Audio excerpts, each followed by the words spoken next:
पहला प्रश्न। कल प्रवचन सुनते समय ऐसा लगा कि मैं इस पृथ्वी पर नहीं, वरन मुक्त और असीम आकाश में एक ज्योति कण। प्रवचन के बाद भी हल्केपन का, खालीपन का अनुभव होता रहा। उसी आकाश में भ्रमण करते रहने का जी होता रहा। ज्ञान, कर्म, भक्ति मैं नहीं जानता, लेकिन अकेला होने पर इस स्थिति में डूबे रहने का जी होता है। लेकिन कभी कभी यह भाव भी उठता है कि कहीं यह मेरा पागलपन तो नहीं, कहीं यह मेरे अहंकार का ही दूसरा खेल तो नहीं। कृपा पूर्वक मेरा मार्गदर्शन करें।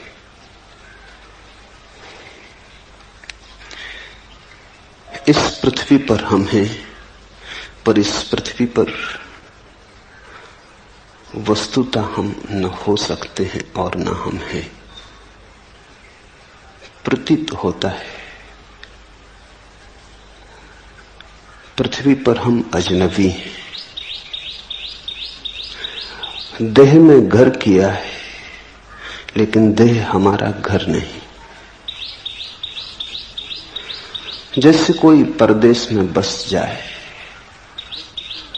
और भूल ही जाए स्वदेश को, फिर अचानक राह पर किसी दिन बाजार में कोई मिल जाए जो घर की याद दिला दे, जो अपनी भाषा में बोले, तो एक क्षण को परदेश मिट जाएगा, स्वदेश प्रकट हो जाएगा। शास्त्र का यही मूल्य है, शास्त्राओं के वचनों का यही अर्थ है। उनकी सुन के क्षण भर को हम यहां नहीं रह जाते, वहां हो जाते हैं जहां हमें होना चाहिए। उनके संगीत में बहकर जो चारों तरफ घेरे है वो दूर हो जाता है, और जो बहुत दूर है पास आ जाता है। अष्टावक्र के वचन बहुत अनूठे, सुनोगे तो ऐसा बार बार होगा। बार बार लगेगा पृथ्वी पर नहीं हो, आकाश के हो गए, क्योंकि वे वचन आकाश के, वे वचन स्वदेश से आए, उस स्रोत से आए जहां से हम सबका आना हुआ है, और जहां हमें जाना चाहिए, और जहां जाए बिना हम कभी चैन को उपलब्ध न हो सकेंगे। जहां हम हैं सराय है, घर नहीं। कितना ही मान के बैठ जाएं कि घर है, फिर भी सराय सराय बनी रहती। समझा लें, बुझा लें, भुला लें, भेद नहीं पड़ता। कांटा चुभता ही रहता, याद आती ही रहती। और कभी जब ऐसे किसी सत्य के साथ मुलाकात हो जाए जो खींच ले, जो चुंबक की तरह किसी और दूसरी दुनिया का दर्शन करा दे, तो लगेगा कि हम पृथ्वी के हिस्से नहीं रहे। ठीक लगा। कल प्रवचन सुनते समय ऐसा लगा कि मैं इस पृथ्वी पर नहीं हूं, इस पृथ्वी पर कोई भी नहीं। इस पृथ्वी पर हम मालूम होते, प्रतीति होती है। सत्यता हम आकाश में, हमारा स्वभाव आकाश का है। आत्मा यानी भीतर का आकाश, शरीर यानी पृथ्वी। शरीर बना है पृथ्वी से, तुम बने हो आकाश से। तुम्हारे भीतर दोनों का मिलन हुआ है। तुम क्षितिज हो, जहां पृथ्वी आकाश से मिलती हुई मालूम पड़ती, लेकिन मिलती थोड़ी कभी। दूर क्षितिज मालूम पड़ता है, मिल रहा आकाश पृथ्वी से। चल पड़ो, लगता है ऐसे घड़ी दो घड़ी में पहुंच जाएंगे। चलते रहो जन्मों जन्मों तक, कभी भी उस जगह न पहुंचोगे जहां आकाश पृथ्वी से मिलता। बस मालूम होता, सदा मालूम होता, मिल रहा थोड़ी दूर आगे, बस थोड़ी दूर आगे। क्षितिज कहीं है नहीं, सिर्फ दिखाई पड़ता। जैसे बाहर क्षितिज है, वैसे ही हमारी अवस्था है। यहां भीतर भी मिलन कभी हुआ नहीं। आत्मा कैसे मिले शरीर से? मर्त्य का अमृत से मिलन कैसे हो? दूध पानी में मिल जाता, दोनों पृथ्वी के। आत्मा शरीर से कैसे मिले? दोनों का गुणधर्म भिन्न है। कितने ही पास हों, मिलन असंभव है। सनातन से पास हो तो भी मिलन असंभव है। मिलन हो नहीं सकता। सिर्फ हमारी प्रतीति है, हमारी धारणा है। क्षितिज हमारी धारणा है, हमने मान रखा है, इसलिए है। अष्टावक्र के वचनों को अगर जाने दोगे हृदय के भीतर तीर की तरह, तो वे तुम्हें याद को जगाएंगे, तुम्हारी भूली बिसरी स्मृति को उठाएंगे। क्षण भर को आकाश जैसे खुल जाएगा, बादल कट जाएंगे, सूरज की किरणों से भर जाएगा प्राण। कठिनाई होगी, क्योंकि हमारे सारे जीवन के विपरीत होगा यह अनुभव। इससे बेचैनी होगी। और ये जो घटाएं छट गई हैं, ये तुम्हारे कारण नहीं छटी, ये तो किसी शास्त्रा के वचनों का परिणाम है। फिर घटाएं गिर जाएंगी, तुम घर पहुंचते पहुंचते फिर घटाओं को घेर लोगे। तुम अपनी आदत से इतनी जल्दी बाज थोड़ी आओगे। फिर घटाएं गिर जाएंगी, तब और बेचैनी होगी कि जो दिखाई पड़ा था वो सपना तो नहीं था, जो दिखाई पड़ा था कहीं कल्पना तो नहीं थी, कहीं अहंकार का मन का खेल तो न था, कहीं ऐसा तो न हुआ कि हम किसी पागलपन में पड़ गए थे। स्वभावतः तुम्हारी आदतों का वजन बहुत पुराना है, अंधेरा बड़ा प्राचीन है। यद्यपि है नहीं, पर है बहुत प्राचीन। सूरज की किरण कभी फूटती है तो बड़ी नई है, अत्यंत नई है, सद्ध स्नात। क्षण भर को दिखाई पड़ती है, फिर तुम अपने अंधेरे में खो जाते हो। तुम्हारे अंधेरे का बड़ा लंबा इतिहास है। जब तुम दोनों को तौलोगे तो शक किरण पे पैदा होगा, अंधेरे पे पैदा नहीं होगा। होना चाहिए अंधेरे पर, होता है किरण पर, क्योंकि किरण है नई और अंधेरा है पुराना। अंधेरा है परंपरा जैसा, सदियों सदियों की धारा है। किरण है अभी अभी फूटी, ताजी, नई, इतनी नई कि भरोसा कैसे करें। लगा कि मैं इस पृथ्वी पर नहीं हूं, इस पृथ्वी पर कोई भी नहीं है, इस पृथ्वी पर हम हो नहीं सकते। मान्यता है हमारी, धारणा है हमारी, लगता है, सत्य नहीं है। और मुझे असीम आकाश में एक ज्योतिकण हूं ऐसा प्रतीत हुआ। ये शुरुआत है। असीम आकाश में एक ज्योतिकण हूं, जल्दी ही लगेगा कि असीम आकाश हूं। ये प्रारंभ है। तो असीम आकाश में भी अभी हम पूरी तरह लीन नहीं हो पाते। अगर लगता भी है कभी कभी वो उड़ान भी आ जाती, वो तूफान भी आ जाता, हवाएं हमें ले भी जाती, तो भी हम अपने को अलग ही बचा लेते। ज्योतिकण न रहे, अंधेरे हो गए ज्योतिकण, लेकिन आकाश से अभी भी भेद रहा, फर्क रहा, फासला रहा। घटना तो पूरी उस दिन घटेगी जिस दिन तुम आकाशी हो जाओगे। ज्योतिकण भी भिन्न है जिस दिन तुम अभिन्न हो जाओगे, जिस दिन लगेगा मैं शून्याकाश हूं। ऐसा तो कहते हैं भाषा में कि मैं शून्याकाश हूं। जब तक मैं है तब तक ये कैसे हो सकेगा? मैं है तो आकाश अलग रहेगा। जब ऐसा प्रतीत होगा कि शून्याकाश है, तब मैं तो नहीं रहूंगा, शून्याकाश ही रहेगा। कहते हैं अहम ब्रह्मास्मि, मैं ब्रह्म हूं। लेकिन जब ब्रह्म होगा तब मैं कैसे रहेगा? ब्रह्म ही रहेगा, मैं नहीं रहूंगा। पर कहने में और कोई उपाय नहीं। भाषा तो सोए हुए लोगों की है, भाषा तो उनकी है जो परदेश में बस गए और जिन्होंने परदेश को स्वदेश मान लिया। मौन ही ज्ञानियों का है, भाषा तो अज्ञानियों की है। तो जैसे ही कुछ कहो कहते ही सत्य असत्य हो जाता है। अहम ब्रह्मास्मि, मैं ब्रह्म हूं, मैं आकाश हूं, कहते ही असत्य हो गया। आकाश ही है। लेकिन यह भी कहना आकाश ही है पूरा सत्य नहीं है, क्योंकि ही बताता है कि कुछ और भी होगा, अन्यथा ही पर जोर क्यों है? आकाश है, इतने कहने में भी अड़चन है, क्योंकि जो है वो नहीं हो सकता है। हम कहते हैं मकान है, कभी मकान नहीं हो जाता है, गिर जाता है, खंडर हो जाता है।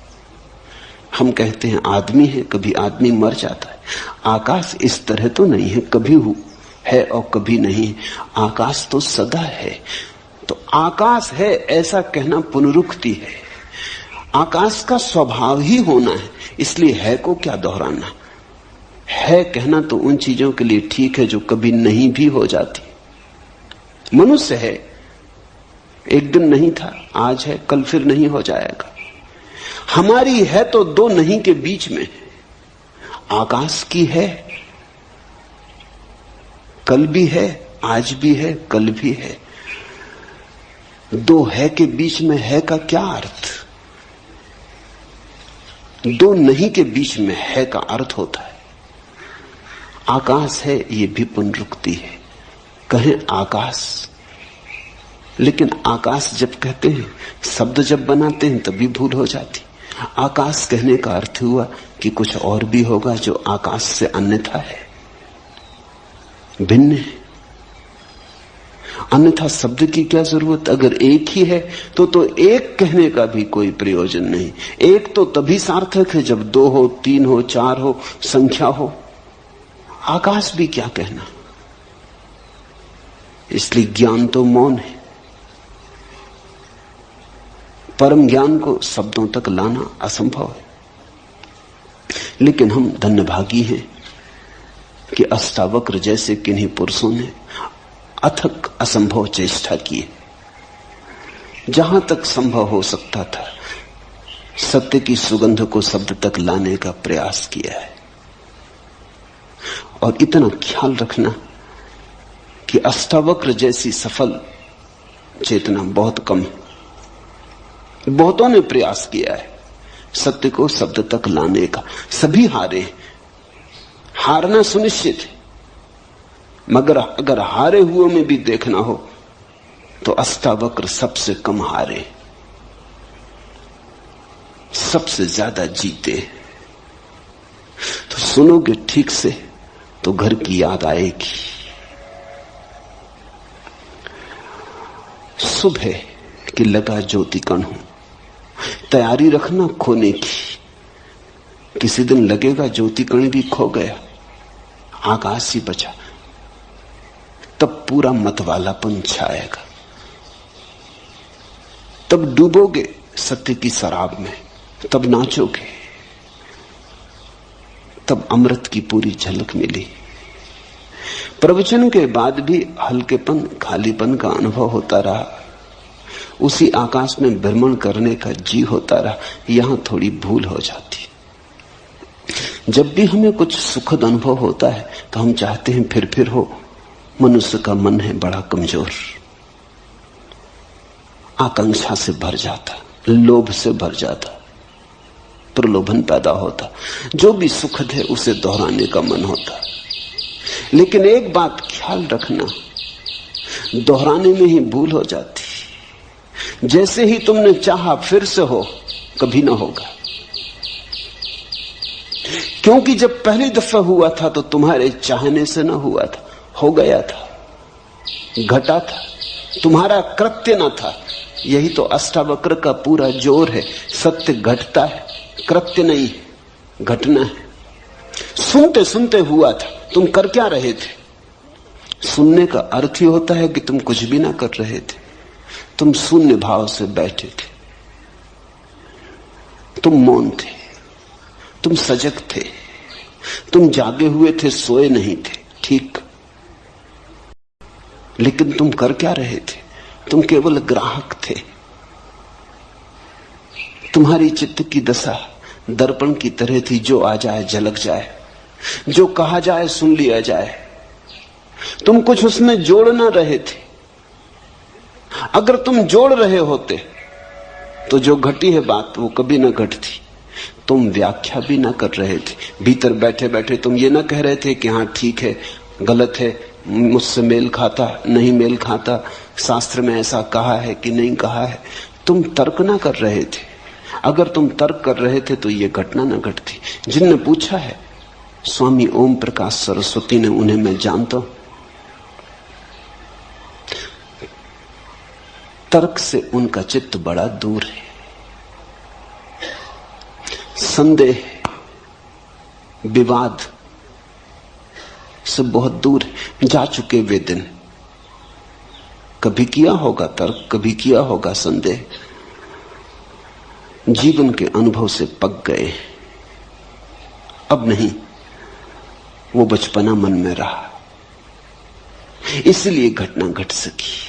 सुन रहे थे, कुछ करना रहे थे, बैठे थे, बैठे बैठे हो गया।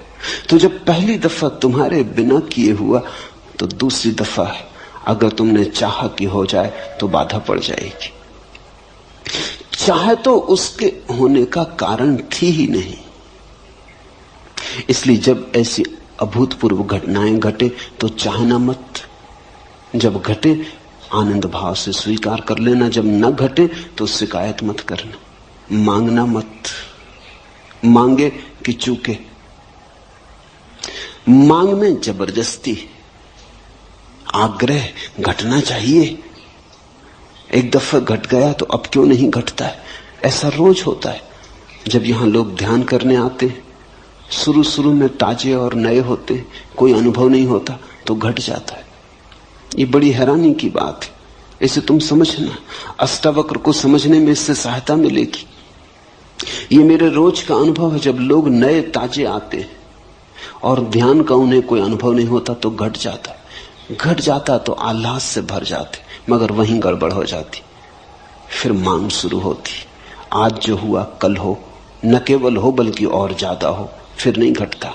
फिर वो मेरे पास आके रोते हैं, वो कहते हैं हुआ क्या, कहां भूल हो गई? पहले घटा, अब नहीं घट रहा है। भूल यही हो गई कि पहले जब घटा तो तुमने मांगा न था, अब तुम मांग रहे हो। अब तुम्हारा मन निर्दोष ना रहा, मांगने दूषित किया। अब तुम सरल ना रहे, अब तुम खुले ना रहे, मांगने द्वार दरवाजे बंद किए। आकांक्षा जग गई, आकांक्षा ने सब विकृत कर दिया। वासना खड़ी हो गई, लोभ पैदा हो गए। ऐसा रोज होता है। जो लोग बहुत दिन से ध्यान कर रहे हैं, बहुत तरह की प्रक्रियाएं कर रहे हैं, उन्हें ध्यान बड़ी मुश्किल से लगता है। उनका अनुभव बाधा बनता है। कभी कभी कोई चला आता है ऐसे ही तरंगों में बहता हुआ। कोई मित्र आता था, उसने कभी सोचा भी नहीं ध्यान का। कोई मित्र आता था, उसने सोचा चलो चले चले देखें क्या है। कुतूहलवश चला आया था। कोई वासना न थी, कोई अध्यात्म की खोज भी न थी, कोई चेष्टा भी न थी, ऐसे ही चला आया था। औरों को ध्यान करते देख तरंग आ गई, सम्मिलित हो गया, घट गए। चौंका आदमी, मैं तो आया ही नहीं था ध्यान करने और ध्यान हो गया। बस फिर अड़चन। अब दोबारा जब आता है तो आकांक्षा है, मन में रस है, फिर से हो, लोभ है, पुनरुक्ति का भाव है। मन आ गया, मन ने सब खेल खराब कर दिए। जहां मन नहीं है वहां घटता है। ध्यान रखना, मन पुनरुक्ति की वासना है। जो हुआ सुखद फिर से हो, जो हुआ दुखद फिर कभी ना हो, यही तो मन है। मन चुनाव करता है, ये हो और ये ना हो, ऐसा बार बार हो और ऐसा अब कभी ना हो, यही तो मन है। जब तुम जीवन के साथ बहने लगते, जो हो ठीक, जो ना हो ठीक। दुख आए तो स्वीकार, दुख आए तो विरोध नहीं, सुख आए तो स्वीकार, सुख आए तो उन्माद नहीं। जब सुख और दुख में कोई सम होने लगता है, समता आने लगती है, जब सुख और दुख धीरे धीरे एक ही जैसे मालूम होने लगते हैं, क्योंकि कोई चुनाव ना रहा, अपने हाथ की कोई बात ना रही, जो होता है होता है, हम देखते रहते। इसको अष्टावक्र कहते हैं साक्षी भाव। और वो कहते हैं साक्षी भाव सदा तो सब सदा। साक्षी भाव साक्षी को जगाता, भीतर बाहर समता ले आता है। समत्व साक्षी भाव की छाया है। या तुम समत्व में उपलब्ध हो जाओ तो साक्षी भाव चला आता। वे दोनों साथ साथ चलते हैं, वे एक ही घटना के दो पैर या दो पंख हैं। उसी आकाश में भ्रमण करने का जी होता रहता है। इससे सावधान होना, मन को मौका मत देना कि ध्यान की घड़ियों को खराब करे। इसी मन ने तो संसार खराब किया, इसी ने तो जीवन के सारे संबंध विकृत किए, इसी मन ने तो सारे जीवन को रेगिस्तान जैसा रूखा कर दिया। जहां बहुत फूल खिल सकते थे वहां सिर्फ कांटे हाथ में रह गए।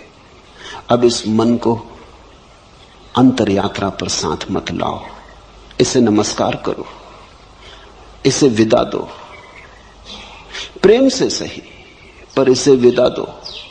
इससे कहो बहुत हो गया, अब हम न मांगेंगे, अब जो होगा हम जागेंगे, हम देखेंगे। जैसे ही तुमने मांगा फिर तुम साक्षी नहीं रह सकते, तुम भोक्ता हो गए। ध्यान के भी भोक्ता हो गए तो ध्यान गया। भोक्ता का अर्थ यह है कि तुमने कहा इसमें मुझे रस आया, इससे मुझे सुख मिला।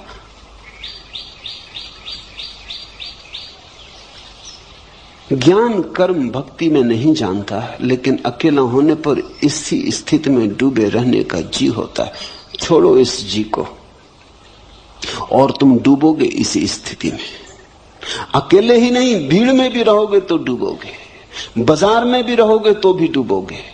ये स्थिति का कोई संबंध अकेले और भीड़ से नहीं है, मंदिर और बाजार से नहीं है, एकांत समूह से नहीं है। इस स्थिति का संबंध तुम्हारे चित्त के शांत होने से, सम होने से। जहां भी शांति समता होगी ये घटना घटेगी, लेकिन तुम इसको मांगो मत, अन्यथा यही अशांति बन जाएगी, यही तनाव बन जाएगी। अष्टावक्र कहते अभी और यहीं।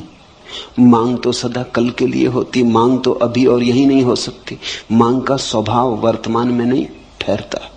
मांग का अर्थ ही है हो, कल हो, घड़ी भर बाद हो, क्षण भर बाद हो। मांग अभी तो नहीं हो सकती। मांग के लिए तो समय चाहिए, थोड़ा ही सही पर समय चाहिए, और भविष्य है नहीं। जो नहीं है उसी का नाम भविष्य, जो है उसका नाम वर्तमान है। वर्तमान और मांग का कोई संबंध नहीं होता। जब तुम वर्तमान में होगे तो पाओगे कोई मांग नहीं, और तब घटेगी ये घटना। जब इसे घटाने का जीना रहेगा तब ये खूब घटेगी। इस पहेली को ठीक से समझ लो, इस पहेली का एक एक कोना पहचान लो। जिस दिन तुम कुछ भी ना मांगोगे उस दिन सब घटेगा। जिस दिन तुम परमात्मा के पीछे दीवाने होकर न दौड़ोगे वो तुम्हारे पीछे चला आएगा। जिस दिन तुम ध्यान के लिए आतुरता ना दिखाओगे, तुम्हारे भीतर कोई तनाव ना होगा, उस दिन ध्यान ही ध्यान से भर जाओगे। ध्यान कहीं बाहर से थोड़ी आता। जब तुम तनाव में नहीं हो तो जो तुम्हारे भीतर शेष रह जाता उसका नाम ध्यान है। जब तुम्हारे भीतर वासना नहीं है तो जो शेष रह जाता उसका नाम ध्यान है। झील है, तरंगें उठ रही, हवा के झकोरे, झील का पूरी छाती तूफान से भर गई, आंधी है, सब उथल पुथल हो रही है। आकाश में चांद है पूरा, लेकिन प्रतिबिंब नहीं बनता क्योंकि झील कप रही। दर्पण कैसे बने?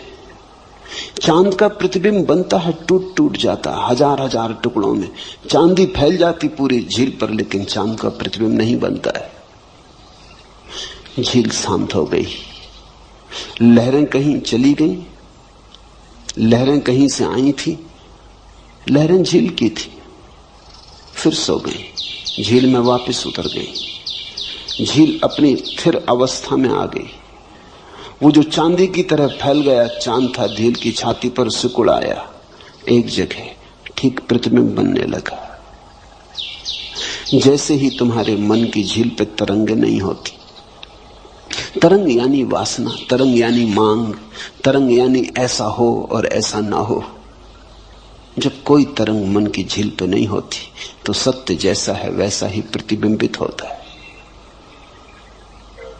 तो जो बनता है चांद तुम्हारे भीतर, उसके सौंदर्य का क्या कहना, उसके रस का क्या कहना। रसधार बरसती, मिलन होता, फिर सुहागरात ही सुहागरात है। लेकिन तुमने मांगा कि चूक हो जाएगी, और मैं समझता हूं मांग बिल्कुल स्वाभाविक मालूम होती। बड़ी अड़चन है, इतना सुख मिलता है ऐसी घड़ियों में कि कैसे बचे न मांगने से। मानवीय है, मैं ये नहीं कहता कि तुमने कुछ बड़ी अमानवीय भूल की, बिल्कुल मानवीय भूल है। कभी जब क्षण भर को झरोखा खुल जाता है और आकाश बहता है तुमने, कभी क्षण भर को जब अंधेरा टूटता है और किरणें उतरती, तो असंभव है, करीब करीब असंभव है कि इसे न मांगो। लेकिन यह असंभव सीखना पड़ेगा। आज सीखो, कल सीखो, परसों सीखो, मगर सीखना पड़ेगा। जितनी जल्दी सीखो उतना उचित। अभी तैयार हो जाओ तो अभी घटना घटने को देर नहीं है। जरा भी क्षण भर की प्रतीक्षा करने की जरूरत नहीं। इसी स्थिति में डूबे रहने का जी होता, ये स्थिति घटेगी, इसका तुम्हारे चित्त से कुछ लेना देना नहीं है। इसलिए तुम अपने चित्त को पीछे छोड़ो। वो जब बीच बीच में आए तब उसे बार बार कह दो कि क्षमा करो, बहुत हुआ, काफी हुआ, संसार खराब किया, परमात्मा तो खराब मत करो। जीवन के सारे सुख विकृत कर डाले, अब ये अंतरतम के सुख आ रहे हैं, इन्हें तो विकृत मत करो। सजग रह के मन को नमस्कार कर लो, विदा दे दो। धीरे धीरे धीरे धीरे ऐसी घड़ी आने लगेंगी, तुम्हारे अनुभव से ही आएंगी।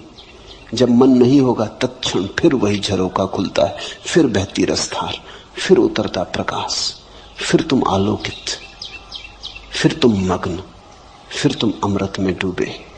जब ऐसा बार बार होगा तो बात साफ हो जाएगी।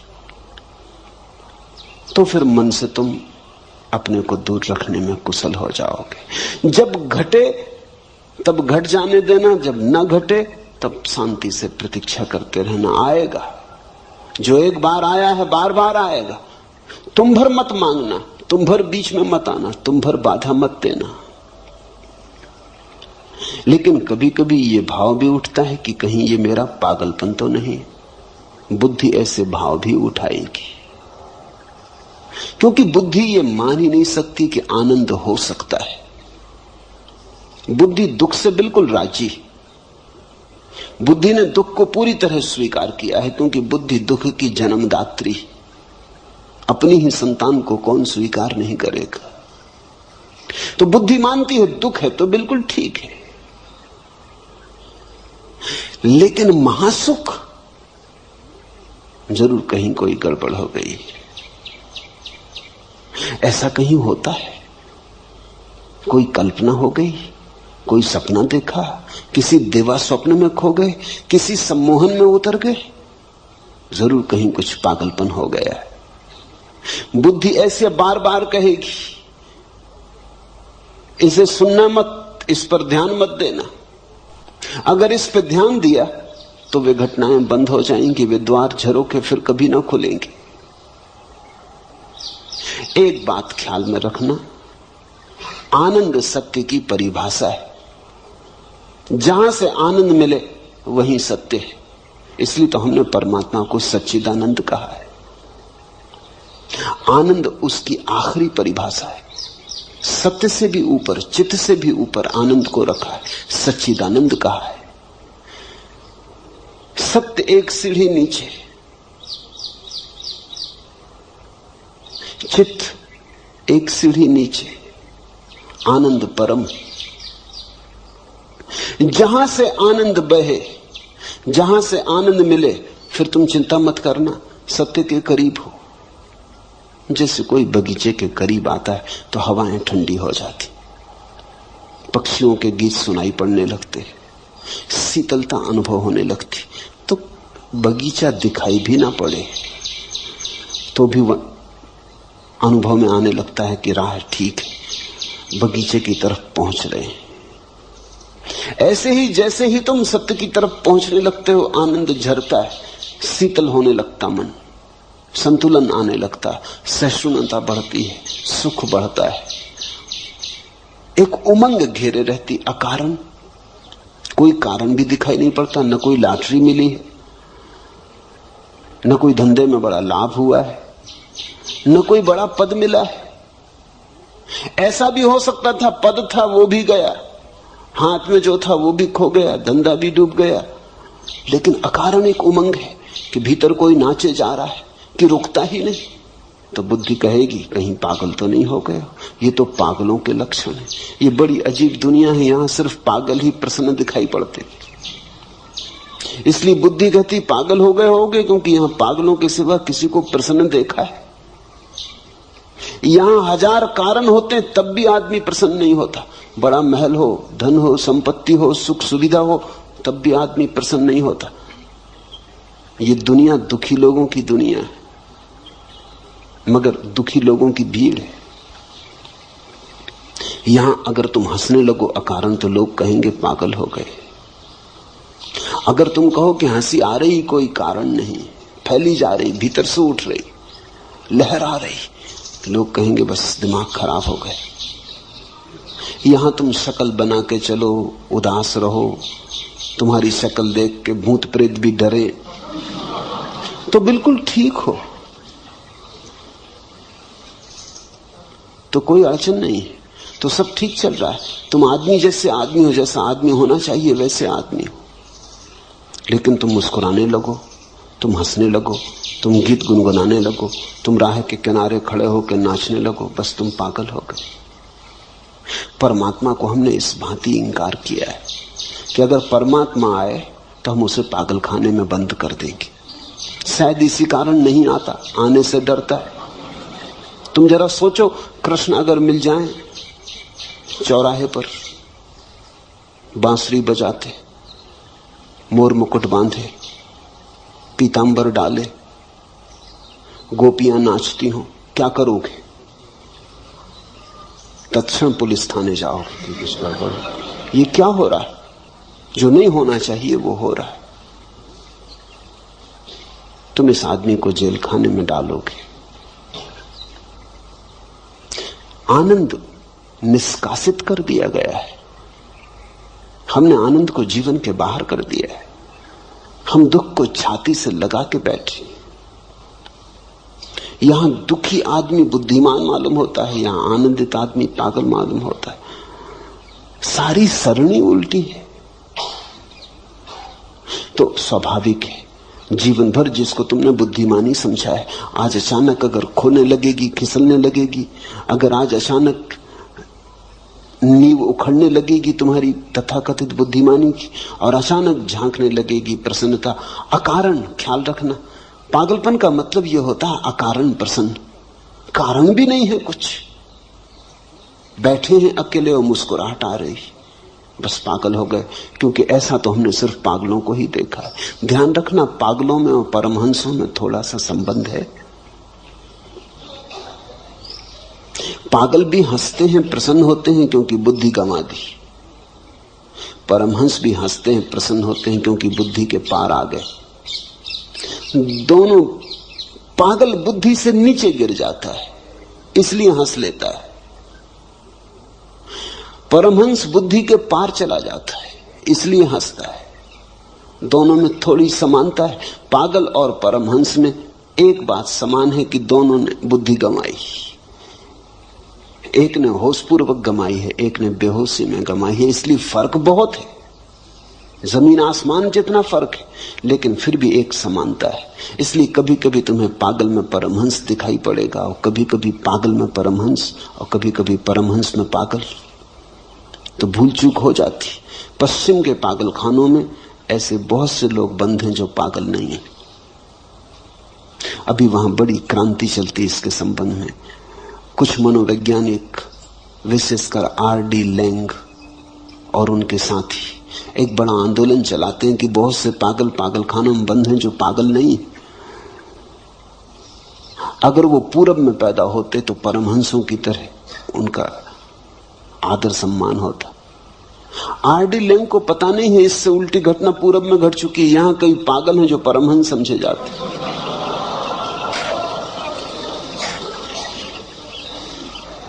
मगर आदमी आदमी है। यहां पूरब में कई पागल परमहंस समझ लिए गए, मगर भूल चूक होती क्योंकि दोनों की सीमाएं एक दूसरे पे पड़ जाती। तो ये शक स्वाभाविक है। एक ही बात ख्याल रखना इसमें, आनंद बढ़ रहा हो घबराना मत। मगर आनंद पागलपन के कारण भी बढ़ सकता है। तो सुरक्षा की कसौटी क्या है? सुरक्षा की कसौटी यह है, तुम्हारा आनंद बढ़ रहा हो और तुम्हारे कारण किसी का दुख न बढ़ रहा हो तो बेफिक्री से जाना। तुम्हारा आनंद किसी की हिंसा, किसी पे आक्रमण, किसी को दुख देने पर निर्भर ना हो तो फिर पागलपन से डरने की कोई वजह नहीं है। अगर पागल भी हो रहे तो ये पागलपन बिल्कुल शुभ है, ठीक है। फिर बेझिझक इसमें प्रवेश कर जाना। डरने का कारण तो तभी है जब तुम किसी को नुकसान पहुंचाने लगो। तुम्हारे नाच से किसी को कोई बाधा नहीं, लेकिन कोई सो रहा है, तुम उसकी छाती पे जाकर ढोल बजा कर नाचने लगो। तुम नाचो, इससे कुछ अड़चन नहीं है। तुम गुनगुनाओ राम का नाम, ये ठीक है। लेकिन माइक लगा के आधी रात में और तुम अखंड कीर्तन शुरू कर दो तो तुम पागल हो। हालांकि कोई तुमको पागल नहीं कह सकता, क्योंकि रामधुन कर रहे हैं, ऐसे कई पागल कर रहे हैं। वो कहते हैं अखंड कीर्तन कर रहे हैं, 24 घंटे की कथा की। सो न सो तुम्हारी मर्जी। अगर तुम बाधा डालो तो अधार्मिक हो। इतना ही ख्याल रखना, तुम्हारा आनंद हिंसात्मक ना हो, बस ये पर्याप्त है। तुम्हारा आनंद तुम्हारा निजी हो, इसके कारण किसी के जीवन में कोई बाधा ना पड़े, कोई पत्थर ना पड़े। तुम्हारा फूल खिले, लेकिन तुम्हारे फूल के खिलने के कारण किसी को कांटे न चुभे, इतना ही भर ख्याल रहे तो तुम ठीक दिशा में जा रहे हो। जहां तुम्हें लगे कि अब दूसरों को बाधा होने लगी, वहां थोड़े सावधान होना। वहां परमहंस की तरफ न जाके तुमने पागलपन का रास्ता पकड़ लिया। ओम प्रकाश से किसी को कोई दुख नहीं है। बेझिझक बेधड़क जा सकते हो।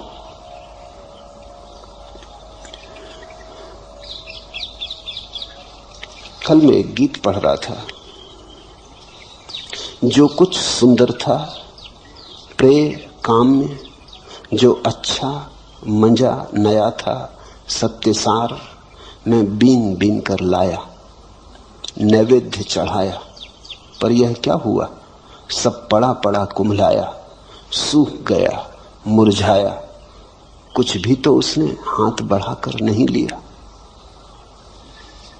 यूं कहीं तो था लिखा, पर मैंने जो दिया, जो पाया, जो पिया, जो गिराया, जो ढाला, जो छलकाया, जो नितारा, जो छाना, जो उतारा, जो चढ़ाया, जो जोड़ा, जो तोड़ा, जो छोड़ा, सबका जो कुछ हिसाब रहा, मैंने देखा कि उसी यज्ञ ज्वाला में गिर गया।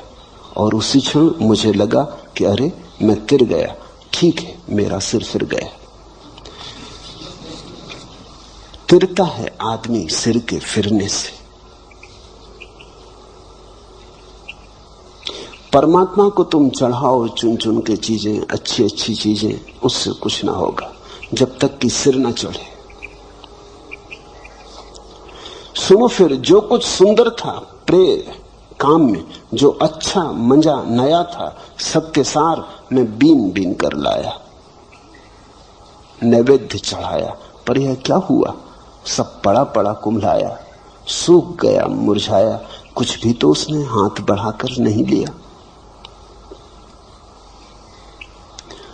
तुम ले आओ सुंदरतम को खोजकर, बहुमूल्य को खोजकर, चढ़ाओ कोहिनूर, कुम्हलाएंगे। तोड़ो फूल कमल के, गुलाब के, चढ़ाओ कुम्हलाएंगे। एक ही चीज वहां स्वीकार है, वो तुम्हारा सिर, वो तुम्हारा अहंकार, वो तुम्हारी बुद्धि, वो तुम्हारा मन। अलग अलग नाम है, बात एक ही है। वहां चढ़ाओ अपने को। और उसी क्षण मुझे लगा कि अरे मैं तिर गया, ठीक है, मेरा सिर फिर गया। लोग तो यही कहेंगे, ओम प्रकाश की सिर फिर गया। कहने दो लोगों को, लोगों के कहने से कोई चिंता नहीं। जब लोग तुमसे कहते हैं सिर फिर गया, तो वो इतना ही कर रहे हैं कि अपने सिर की रक्षा कर रहे हैं, और कुछ नहीं। जब लोग तुमसे कहते हैं तुम्हारा सिर फिर गया, तो वो ये कह रहे हैं कि बचाओ हमें, इधर इस तरफ मत आओ, हमें मत सुनाओ ये गीत, मत ये हंसी हमारे द्वार लाओ, मत दिखाओ हमें ये आंखें मदमस्त, ये खबरें मत कहो हमसे। घबराहट है उनकी, भीतर उनके भी यही राग है, भीतर उनके भी ऐसी ही वीणा पड़ी है जो प्रतीक्षा करती जन्मों जन्मों से कि कोई छेड़ दे, मगर डर है, घबराहट है। बहुत कुछ उन्होंने झूठे जगत में बनाया है, बसाया है, कहीं उखड़ ना जाए। मैं इलाहाबाद में था, एक मित्र मेरे सामने ही बैठ के मुझे सुन रहे थे। लाखों लोगों ने मुझे मेरे सामने बैठ के सुना है, बहुत कम ऐसे लोग हैं जिन्होंने इतने भाव से सुना हो जैसा भाव से वो सुन रहे थे। उनकी आंखों से आंसुओं की धार बह रही थी। अचानक बीच में उठे, सभा भवन छोड़ के चले गए। मैं थोड़ा चौंका, ये क्या हुआ? पूछताछ की, संयोजक को कहा, वो बड़े प्रसिद्ध व्यक्ति थे, मैं तो जानता नहीं था, साहित्यकार थे, कवि थे, लेखक थे। संयोजक ने उनके घर जाके पूछा, उन्होंने कहा बाबा माफ करो, मैं घबरा गया।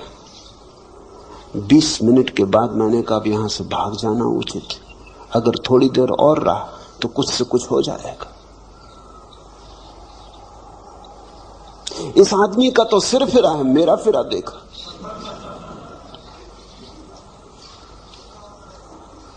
आऊंगा, अभी नहीं, जरूर आऊंगा, पर थोड़ा समय दो। और 2 रात से मैं सो नहीं सका हूं और बातें मेरे मन में गूंज रही। नहीं, अभी मेरे पास बहुत काम करने को पड़े, अभी बच्चे छोटे, अभी घर गृहस्थी संभालनी।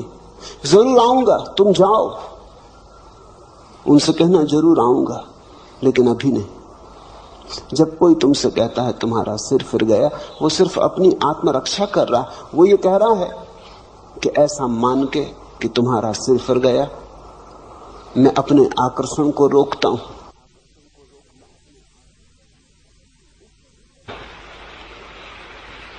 उसके भीतर भी अदम्य आकांक्षा है। कौन है ऐसा जो परमात्मा को खोजने नहीं चला है? कौन है ऐसा जो आनंद का प्यासा नहीं है? कौन है ऐसा जिससे सत्य की अभीप्सा नहीं? ऐसा कभी कोई हुआ ही नहीं। जिनको तुम नास्तिक कहते हो वे ही लोग हैं जो घबरा गए। वे ही लोग हैं जो कहते नहीं कोई परमात्मा नहीं, क्योंकि परमात्मा को इंकार न करें तो खोज पर जाना होगा। मेरा अपना अनुभव यह है कि नास्तिक के भीतर तथाकथित आस्तिकों से सत्य की खोज की ज्यादा गहरी आकांक्षा होती। वो मंदिर जाने से डरता है, तुम डरते ही नहीं। तुम डरते नहीं क्योंकि तुम्हारे भीतर कोई ऐसी प्रबल आकांक्षा नहीं कि तुम पगला जाओगे। तुम मंदिर हो आते हो जैसे तुम दुकान चले जाते हो। तुम मंदिर के बाहर भीतर हो लेते हो, तुम पे कुछ असर नहीं होता है। नास्तिक वैसा व्यक्ति है जो जानता है अगर मंदिर गया तो वापस न लौट सकेगा।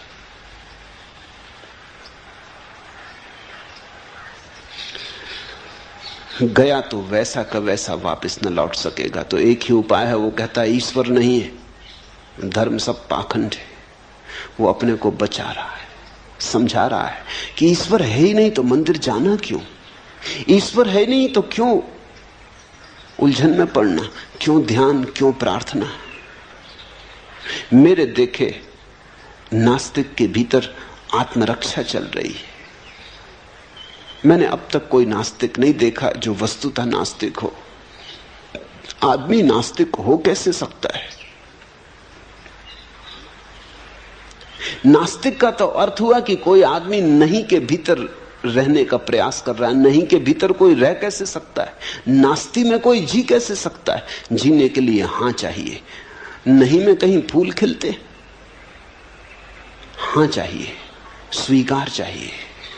जीवन में जितना स्वीकार होता है उतने ही फूल खिलते, लेकिन सीमा के बाहर फूल न खिल जाएं इससे भय होता है। कहीं फूल इतने न खिल जाएं कि मैं उन्हें संभाल ना पाऊं। कल रात एक युवक ने मुझे कहा कि अब मुझे बचाएं, ये जरूरत से ज्यादा हुई जा रही बात। मैं इतना प्रसन्न हूं कि लगता है मैं टूट जाऊंगा। इतना आनंद है कि लगता है मैं संभाल ना पाऊंगा। ये मेरे हृदय का पात्र छोटा है, मुझे बचाएं। मैं इसके ऊपर से बहा जा रहा हूं। ये मेरी सीमाएं सब टूटी जा रही हैं और मुझे डर है कि अगर मैं इसके साथ बह गया तो फिर लौट ना पाऊंगा। नियंत्रण कहीं खो ना जाए, ये भय। अहंकार दुख के साथ भली भांति जी लेता है क्योंकि दुख में नियंत्रण नहीं खोता। कितने ही तुम रो दुख में, तुम अपने मालिक रहते हो। नियंत्रण खोता है आनंद में। सीमा टूटती आनंद में, दुख में कभी कोई सीमा नहीं टूटती। नरक में भी सीमा नहीं टूटती। तुम नरक में भी पड़े रहो तो भी तुम अपने भीतर मजबूत रहते हो। सीमा टूटती है स्वर्ग में, वहां नियंत्रण खो जाता। जहां नियंत्रण खोता वहां अहंकार खो जाता। जहां नियंत्रण खोता वहां बुद्धि की पकड़ खो जाती, तर्क का जाल खो जाता।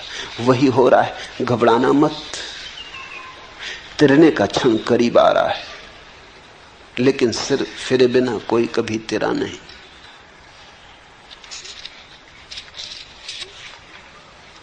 एक धुन की तलाश है मुझे जो ओंठों पर नहीं सिराओं में मचलती है, लावे सी दहकती है पिघलने के लिए। एक आग की तलाश है मुझे कि रोम रोम सीज उठे और मैं तार तार हो जाऊं। कोई मुझे जाली जाली बुंदे कि मैं पारदर्शी हो जाऊं। एक खुशबू की तलाश है मुझे कि भारहीन हो, हवा में तैर सकूं, हल्की बारिश की महीन बौछारों में कांप सकूं। गहराती सांझ के सलेटी आसमान पर चमकना चाहता हूं कुछ देर। एक सोख रंग की तलाश है मुझे। ओम प्रकाश, वही सोख रंग मैंने तुम्हें दे दिया है। ये गैरिक वस्त्र वही सोख रंग है। बहो, सीमाएं छोड़ के बहो, बुद्धि के पार बहो। जाने दो नियंत्रण। नियंत्रण का अर्थ है कर्ता। छोड़ो नियंत्रण। कर्ता अगर कोई है तो एक परमात्मा है। तुम परमात्मा से होड़ ना करो, उससे प्रतिस्पर्धा ना लो। उसके साथ संघर्ष मत करो, करो समर्पण, बहो उसकी धार के साथ, तिरोगे। जो डूब जाते वही तिरते, जो तिरने की चेष्टा करते डूब जाते।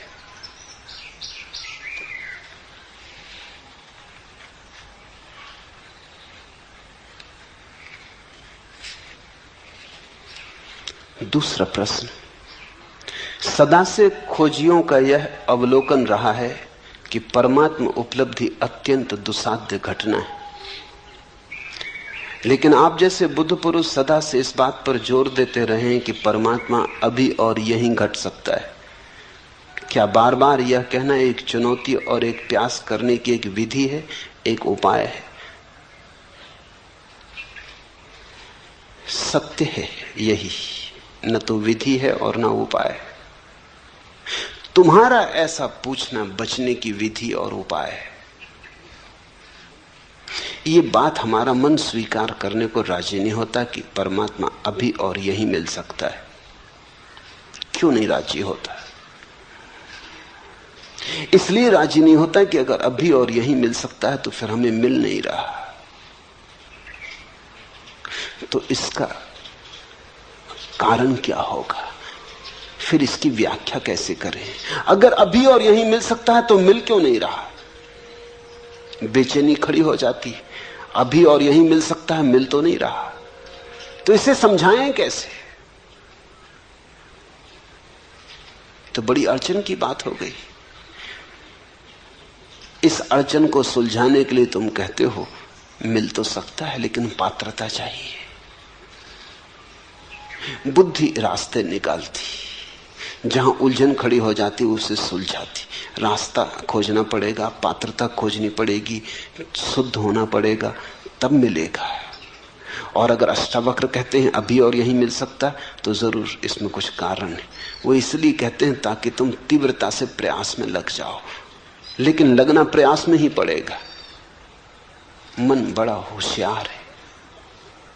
अष्टावक्र की बात बिल्कुल सीधी साफ है, परमात्मा अभी और यहीं मिल सकता है क्योंकि परमात्मा कोई उपलब्धि नहीं है, परमात्मा तुम्हारा स्वभाव है।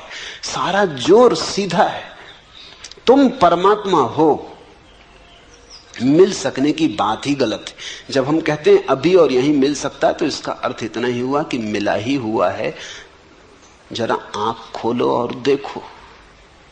मिल सकते की भाषा ठीक नहीं है। मिल सकने में तो ऐसा लगता है तुम अलग हो और परमात्मा अलग है। तुम खोजने वाले हो, वो खोज का लक्ष्य, तुम यात्री हो, वो मंजिल। नहीं, अभी और यहीं मिल सकता है कि इतना ही अर्थ है कि तुम वही हो जिसे तुम खोज रहे हो। जरा अपने को पहचानो, आंख खोलो और देखो, या आंख बंद करो और देखो, मगर देखो। थोड़े दृष्टि की बात है, पात्रता की नहीं। पात्रता का तो अर्थ हुआ कि परमात्मा भी सौदा है। जैसे तुम बाजार में जाते हो तो कोई चीज 1000 रुपए की है, कोई लाख रुपए की है, कोई 10 लाख रुपए की है, हर चीज का मूल्य है। तो पात्रता का तो अर्थ हुआ कि परमात्मा का भी मूल्य है। जो पात्रता अर्जित करेगा, मूल्य चुकाएगा, उसे मिलेगा। तुम परमात्मा को भी बाजार में एक वस्तु बना देना चाहते हो। त्याग करोगे, तपस्या करोगे तो मिलेगा, मूल्य चुकाओगे तो मिलेगा, मुफ्त नहीं मिलता। तुम परमात्मा को खींच के दुकान पर रख देते हो, डब्बे में बंद कर देते हो, दाम लिख देते हो।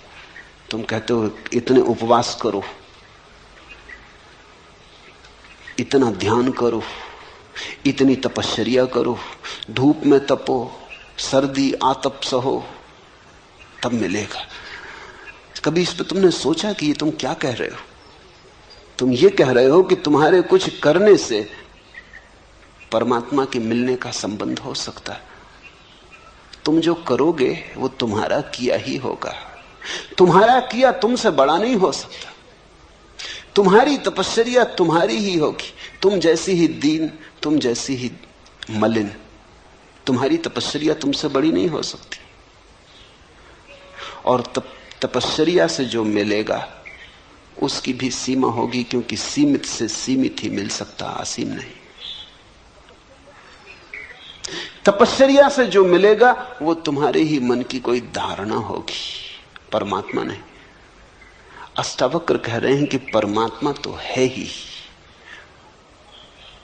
वही तुम्हारे भीतर धड़क रहा, वही तुम्हारे भीतर श्वास ले रहा, वही जन्मा है, वही विदा होगा, वही अनंत काल से अनंत अनंत रूपों में प्रकट हो रहा है। कहीं वृक्ष है, कहीं पक्षी है, कहीं मनुष्य है। परमात्मा है, उसके अतिरिक्त कुछ भी नहीं। इस सत्य की प्रतिभिज्ञा, इस सत्य का स्मरण। मैंने सुना है एक सम्राट अपने बेटे पर नाराज हो गया, उसे देश निकाला दे दिया। सम्राट का बेटा था, कुछ और तो करना जानता नहीं था, क्योंकि सम्राट के बेटे ने कभी कुछ किया न था, भीख ही मांग सकता था।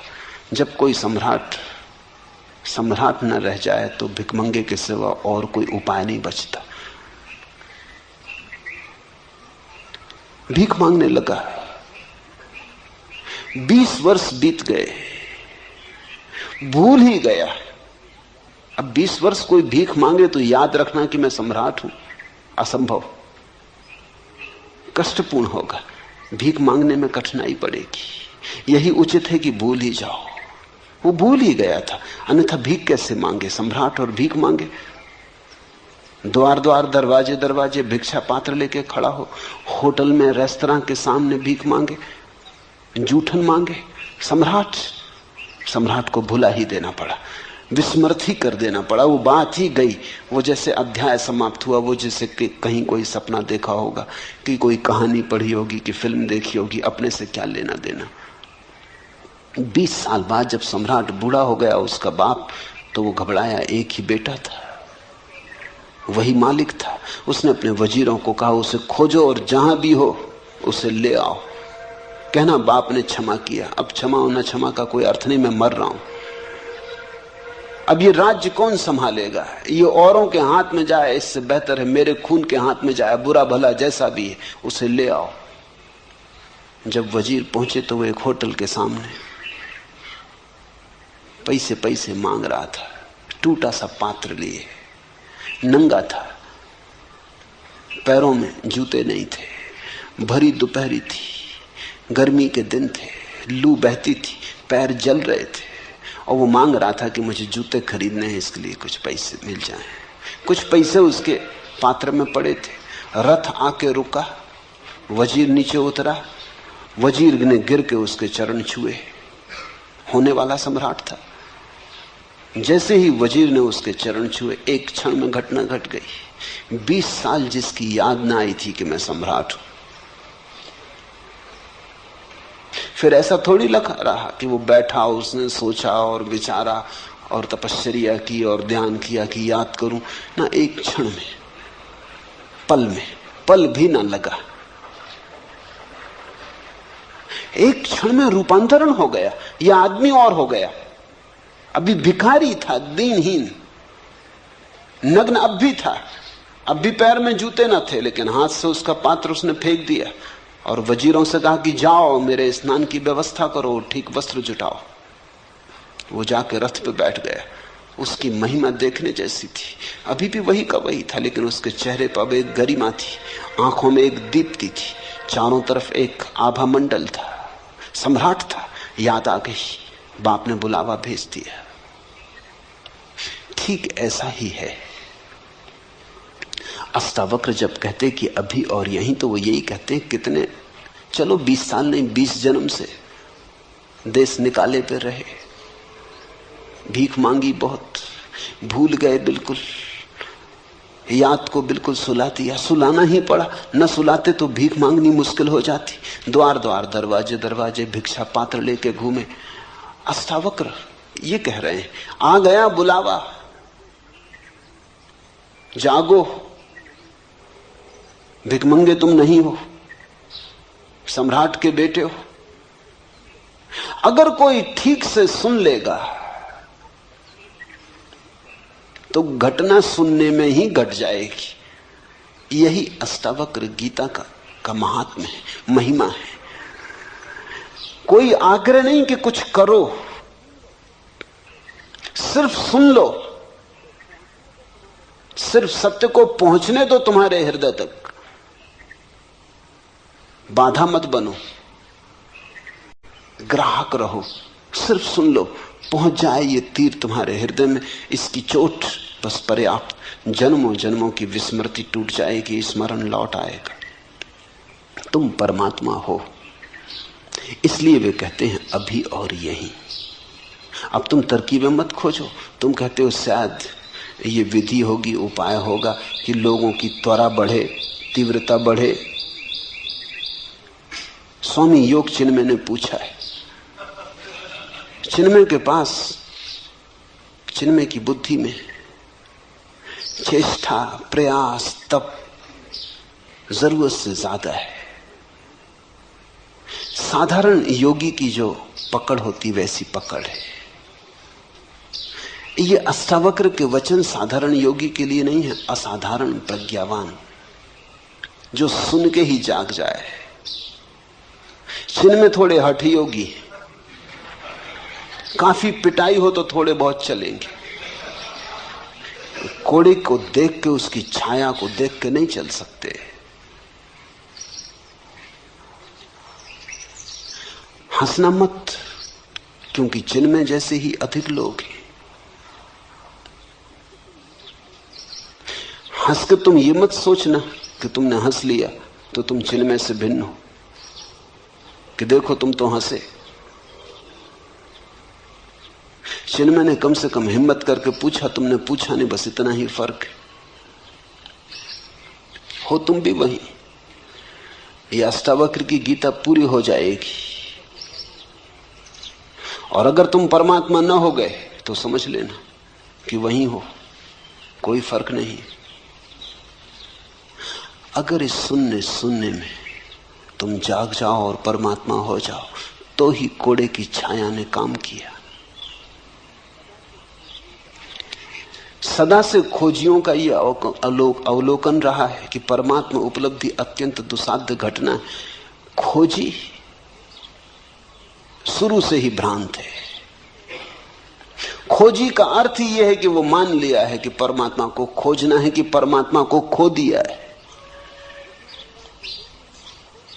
उसने एक बात तो मान ली कि खो दिया परमात्मा को। ये भी कोई बात हुई कि खो दिया परमात्मा को? परमात्मा को खो कैसे सकते हो? मेरे पास लोग आते, वो कहते परमात्मा खोजना। मैं कहता हूं चलो ठीक, खोजो, लेकिन खोया कहां, कब खोया? वो कहते इसका तो कुछ पता नहीं, पहले इसका तो तुम ठीक से पता कर लो, कहीं ऐसा ना हो कि खोया ही ना हो। कभी कभी ऐसा हो जाता है कि चश्मा नाक पे चढ़ा है और उसी चश्मे से देख के चश्मा खोज रहे हैं।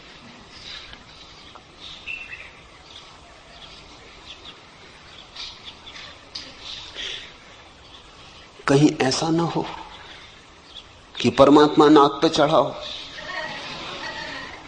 और तुम उसी परमात्मा से खोज रहे हो। ऐसा ही है। खोजी बुनियादी रूप से भ्रांत है। उसने एक बात तो मान ली कि परमात्मा खो दिया है, या परमात्मा को अब तक खोजा नहीं, पाया नहीं, वो कहीं दूर है, उसे खोजना है। खोज से कभी परमात्मा नहीं मिलता। खोज खोज के तो इतना ही पता चलता है, खोजने में कुछ भी नहीं है। एक दिन खोजते खोजते खोज गिर जाती, खोज के गिरते ही परमात्मा मिलता है। बुद्ध ने 6 वर्ष तक खोजा, खूब खोजा। उनसे बड़ा खोजी और कहां खोजोगे? जहां जहां खबर मिली कि कोई ज्ञान को उपलब्ध है, वहां वहां गए, सभी चरणों में सिर रखा। जो गुरुओं ने कहा वही किया। गुरु भी थक गए उनसे, क्योंकि गुरु उन शिष्यों से कभी नहीं थकते जो आज्ञा का उल्लंघन करते। उनसे कभी नहीं थकते, क्योंकि उनके पास सदा कहने को कि तुम आज्ञा मान ही नहीं रहे, इसलिए कुछ नहीं घट रहा है, हम क्या करें। गुरु को बड़ी सुविधा है, अगर तुम गुरु की न मानो। वह सदा कह सकता है कि तुमने माना ही नहीं, मानते तो घट जाता। मगर बुद्ध के साथ गुरु मुश्किल में पड़ गए। जो गुरुओं ने कहा बुद्ध ने वही किया। उन्होंने 1 शेर कहा तो बुद्ध ने 1.25 शेर किया। गुरु ने आखिर उनसे हाथ जोड़ लिया कि तू भाई कहीं और जा। जो हम बता सकते थे बता दिया। बुद्ध ने कहा इससे तो कुछ घट नहीं रहा है। उन्होंने कहा इससे ज्यादा हमें भी नहीं घटा है, तेरे से क्या छिपाना। तू कहीं और जा। इतने प्रामाणिक व्यक्ति के सामने गुरु भी धोखा न दे पाए। सब तरफ खोज के बुद्ध ने आखिर पाया कि नहीं, खोजने से मिलता ही नहीं। संसार तो व्यर्थ था ही, अध्यात्म भी व्यर्थ हुआ। भोग तो व्यर्थ हो ही चुका था, जिस दिन महल छोड़ा उस दिन व्यर्थ हो चुका था, इसीलिए छोड़ा। योग भी व्यर्थ हुआ। न भोग में कुछ है न योग में कुछ है। अब क्या करें? अब तो करने को ही कुछ ना बचा। अब तो कर्ता होने के लिए कोई सुविधा न रही। इस सूत्र को ठीक से समझना। न भोग बचा, न योग बचा, न संसार बचा, न स्वर्ग बचा। तो अब कर्ता होने के लिए जगह ही न बची। कुछ करने को बचे तो कर्ता बच सकता है, कुछ करने को न बचा। उसी रात घटना घटी। उस सांझ बोधि वृक्ष के नीचे वे बैठे तो करने को कुछ भी न था। बड़ी हैरानी में पड़े। संसार छोड़ दिया था तो योग पकड़ लिया था, भोग छोड़ दिया था तो अध्यात्म पकड़ लिया था। कुछ तो करने को था तो मन उलझा था। अब मन को कोई जगह न बची। मन का पक्षी तड़फड़ाने लगा, कोई जगह नहीं। मन के लिए जगह चाहिए। अहंकार के लिए कर्ता का रस चाहिए, कर्तव्य चाहिए। कुछ करने को हो तो अहंकार बचे। कुछ था ही नहीं करने को। जरा थोड़ा सोचो। एक गहन उदासीनता, जिसको अष्टावक्र वैराग्य कहते, वो उदय हुआ। योगी विरागी नहीं है, क्योंकि योगी नए भोग खोज रहा है। योगी आध्यात्मिक भोग खोज रहा है, विरागी नहीं है। अभी भोग की आकांक्षा है। संसार में नहीं मिला तो परमात्मा में खोज रहा है, लेकिन खोज जारी है। यहां नहीं मिला तो वहां खोज रहा है, बाहर नहीं मिला तो भीतर खोज रहा है, लेकिन खोज जारी है। भोगी विरागी नहीं है, योगी भी विरागी नहीं है। हाँ, उनकी खोज राग की अलग अलग है। एक बाहर की तरफ जाता, एक भीतर की तरफ जाता, लेकिन जाते दोनों। उस रात बुद्ध को जाने को कुछ न बचा, न बाहर न भीतर। उस रात की तुम जरा कल्पना करो। उस रात को जरा जगाओ और सोचो कि कैसी वो रात रही होगी। उस दिन पहली दफा विश्राम उपलब्ध हुआ, जिसको अष्टावक्र कहते हैं, जो चित्त में विश्राम को उपलब्ध हो जाए तो सत्य उपलब्ध हो जाता। उस दिन विश्राम उपलब्ध हुआ। जब तक कुछ करने को शेष है तब तक श्रम जारी रहता है। जब तक कुछ करने को शेष है तनाव जारी रहता। अब तनाव करके भी क्या करना? शरीर भी ढीला छूट गया, मन भी ढीला छूट गया। वो उस वृक्ष के नीचे पड़ गए और सो गए। सुबह जब उनकी आंख खुली तो ऐसी खुली जैसी सबकी खुलनी चाहिए। सुबह जब आंख खुली तो पहली दफा खुली। सदियों सदियों से बंद थी वो आंख खुली। सुबह जब आंख खुली तो भोर का आखिरी तारा डूबता था। उस भोर के आखिरी तारे को उन्होंने डूबते हुए देखा। इधर बाहर भोर का आखिरी तारा डूब गया, उधर भीतर भी मन की आखिरी रेखा विसर्जित हो गई। कुछ भी ना था, भीतर कोई भी ना बचा। सन्नाटा था, शून्य था, विराट शून्य था, आकाश था। कहते हैं बुद्ध 7 दिन वैसे ही बैठे रहे, मूर्तिवत, हिले नहीं डुले नहीं। कहते हैं देवता घबरा गए। आकाश से देवता उतरे, ब्रह्मा उतरे, चरणों में पड़े और कहा आप कुछ बोलें। ऐसी घटना सदियों में घटती, बड़ी मुश्किल से घटती। आप कुछ कहें, हम आतुर हैं सुनने को कि क्या हुआ है। हिंदू बहुत नाराज है इस बात से कि बौद्ध कथाओं में ब्रह्मा को उतार के और बुद्ध के चरणों में गिरा दिया। लेकिन कथा बिल्कुल ठीक है, क्योंकि देवता भला स्वर्ग में हो, आकांक्षा के बाहर थोड़ी। आज एक घटना घटी है कि एक व्यक्ति आकांक्षा के बाहर चला गया, तो बुद्ध के ऊपर कोई भी नहीं। बुद्धत्व आखिरी बात है। देवता भी नीचे हैं, अभी उनकी भी स्वर्ग की भोग की आकांक्षा है। इसलिए तो कथाएं हैं कि इंद्र का आसन डोलने लगता जब भी लगता है कोई प्रतियोगी आ रहा, कोई ऋषि मुनि तपश्चर्या में गहरा उतर रहा, इंद्र घबराता, आसन कपने लगता। ये तो आसन इंद्र का क्या हुआ, दिल्ली का हुआ। इंद्र का कहो कि इंदिरा का कहो, एक ही बात, इसमें कुछ बहुत फर्क ना हुआ।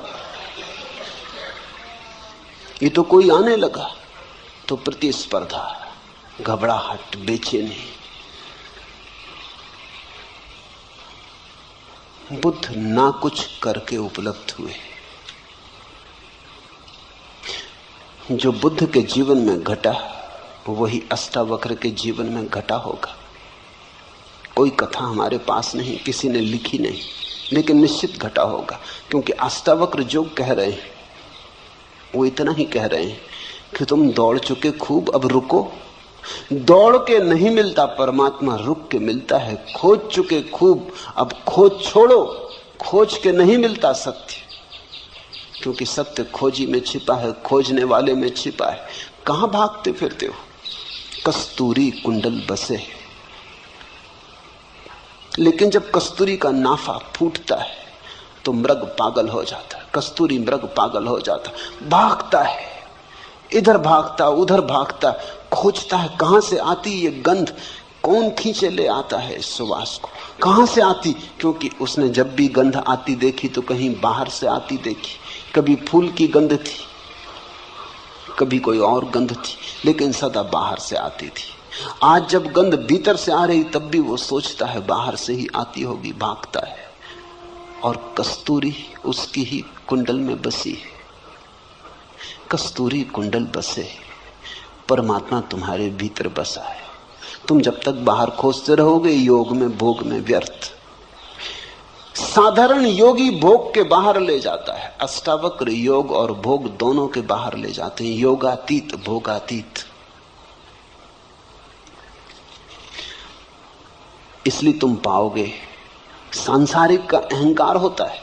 तुमने योगी का अहंकार देखा या नहीं? सांसारिक का क्रोध होता है, तुमने दुर्वासाओं का क्रोध देखा या नहीं? सांसारिक आदमी दंभ से अकड़ के चलता है, पताकाएं लेके चलता है। तुमने योगियों की पताकाएं, हाथी घोड़े देखे या नहीं? साधारण आदमी घोषणा करता है इतना धन है मेरे पास, इतना पद है मेरे पास। तुमने योगियों को देखा घोषणा करते कि नहीं कि इतनी सिद्धि है, इतनी रिद्धि है?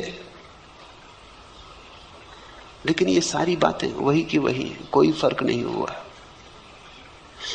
जब तक योग योगातीत न हो जाए, जब तक व्यक्ति मैं करता हूं इस भाव से समग्रतया मुक्त न हो जाए, तब तक कुछ भी नहीं हुआ। तब तक तुमने सिर्फ रंग बदले, तब तक तुम गिरगिट हो, जैसा देखा वैसा रंग बदल लिया, लेकिन तुम नहीं बदले, रंग ही बदला। सदा से खोजियों का यह अवलोकन रहा है कि परमात्मा उपलब्धि अत्यंत दुस्साध्य घटना है। ये बात एक अर्थ में सच है। अगर तुम बहुत दौड़ के आना चाहते तो कोई क्या करे? अगर तुम अपने कान को उल्टे तरफ से पकड़ना चाहते हो, मजे से पकड़ो। निश्चित तुम जब उल्टी तरफ से कान को पकड़ोगे तो तुमको लगेगा कान को पकड़ना बहुत दुस्साध्य घटना है। ये तुम्हारे कारण, ये कान के कारण नहीं। अब अगर तुम सिर के बल खड़े होकर चलने की कोशिश करो और 10-5 कदम चलना भी बहुत कठिन हो जाए और तुम कहो कि चलना बहुत दुस्साध्य घटना है, तो तुम गलत भी नहीं कह रहे, तुम ठीक ही कह रहे। लेकिन सिर के बल तुम खड़े हो, जो पैर के बल चल रहे हैं उनके लिए चलने में कोई दुस्साध्य घटना नहीं। अब तुम उपवास करो, आग में तपाओ, धूनी रमाओ, नाहक शरीर को कष्ट दो, सताओ, 1000 तरह के पागलपन करो और फिर तुम कहो कि परमात्मा को पाना बड़ी दुस्साध्य घटना है, तो ठीक ही कह रहे हो।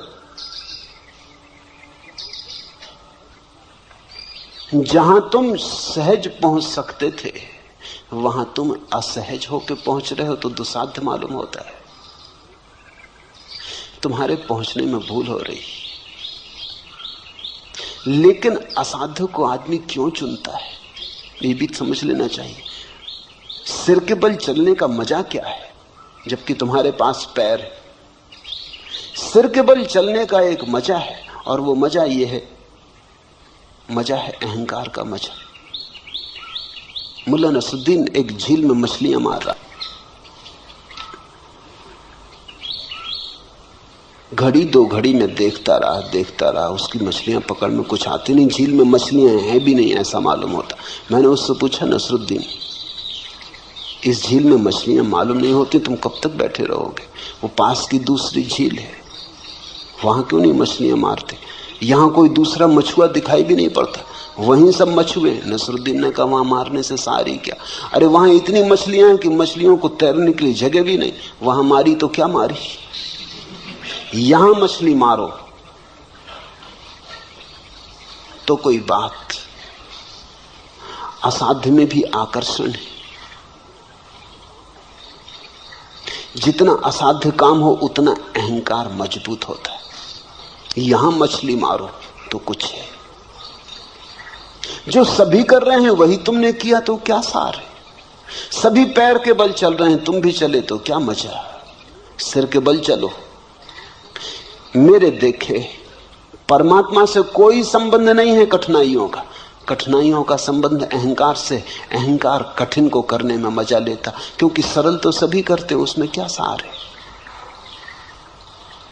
अगर तुम किसी से कहो कि हम पैर के बल चलते, तो लोग कहेंगे तुम्हारा दिमाग खराब हो गया, सभी चलते। लेकिन अगर तुम सिर के बल चलो तो अखबारों में नाम छपेगा,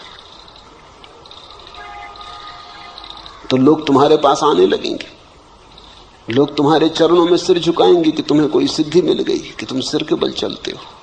अहंकार की पूजा तभी हो सकती जब तुम कुछ असाध्य करो। जैसे हिलेरी चढ़ गया एवरेस्ट पर, तो सारी दुनिया में खबर हुई। अब तुम जाओ और पूना की छोटी मोटी पहाड़ी पे चढ़ के खड़े हो जाओ और झंडा लगाने लगो, और तुम कहो कोई अखबार वाला भी नहीं आ रहा, कोई फोटोग्राफर भी नहीं आ रहा, मामला क्या है? आखिर ये भेदभाव क्यों हो रहा है? हिलेरी के साथ इतना शोरगुल मचाया, इतिहास में नाम अमर रहेगा सदा के लिए, और हमारा कुछ भी नहीं हो रहा। हम भी वही कर रहे हैं, उसने भी झंडे ही गाड़ा हुआ। लेकिन एवरेस्ट पे चढ़ना कठिन है। 50-60 साल से लोग चढ़ने की कोशिश कर रहे थे, तब एक आदमी चढ़ पाया। इसलिए धीरे धीरे वहां रास्ता बन जाएगा, बस जाने लगेगी, कभी ना कभी जाएगी। कोई सदा इतनी देर तक एवरेस्ट अपने को बचा नहीं सकता आदमी से। जब एक आदमी पहुंच गया तो सिलसिला शुरू हो गया। अभी कुछ देर पहले औरतें भी पहुंच गई, जब औरतें भी पहुंच गई तब और पहुंचने को क्या बाकी रहा? अब सब धीरे धीरे पहुंच रहे हैं। थोड़े दिन में वहां होटलें और बसें और सब पहुंच जाएंगी। फिर जाके तुम झंडा गाड़ना, जब बस वगैरह सब चलने लगे वहां, तुम कहोगे ये वही जगह है जहां हिलेरी ने झंडा गाड़ा। बड़ा भेदभाव हो रहा है, बड़ा पक्षपात हो रहा है। कठिन में अहंकार को मजा है। आदमी कई चीजों को कठिन कर लेता ताकि अहंकार को भरने में रस आ सके। हम बहुत सी चीजों को कठिन कर लेते हैं, जितनी कठिन कर लेते हैं उतना ही रस आने लगता है। कठिनाई परमात्मा को पाने में नहीं है, कठिनाई अहंकार का रस है। तो तुम जो कहते हो सदा से खोजियों का ये अवलोकन रहा है कि परमात्मा उपलब्धि अत्यंत दुसाध्य घटना है, ये ठीक है। वो जो खोजी है अहंकारी है, और परमात्मा को खोजियों ने कब पाया? जब खोज छूट गई तब पाया। खोज छूटने पर ही मिलता है परमात्मा। जब तुम कहीं भी नहीं जा रहे, सिर्फ बैठे हो विश्राम में, परम विराम में, यात्रा शून्य जहां हो जाती। साधारणतः लोग सोचते हैं कि परमात्मा को पालेंगे तो फिर यात्रा नहीं होगी। बात बिल्कुल उल्टी है। यात्रा अगर तुम अभी छोड़ दो तो अभी परमात्मा मिल जाए। लोग सोचते हैं मंजिल मिल जाएगी तो फिर हम विश्राम करेंगे। हालत उल्टी है, तुम विश्राम करो तो मंजिल मिल जाए।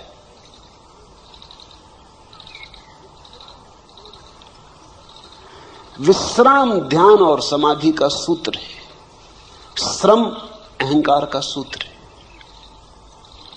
इसलिए तुम पाओगे कि जितना जिस धर्म के भीतर श्रम की व्यवस्था है साधु के लिए, उतना ही अहंकारी साधु होगा। जैनियों का साधु जितना अहंकारी, उतना हिंदुओं का नहीं। क्योंकि जैन साधु कहेगा हिंदू साधु इसमें रखे क्या, कोई भी हो जाए।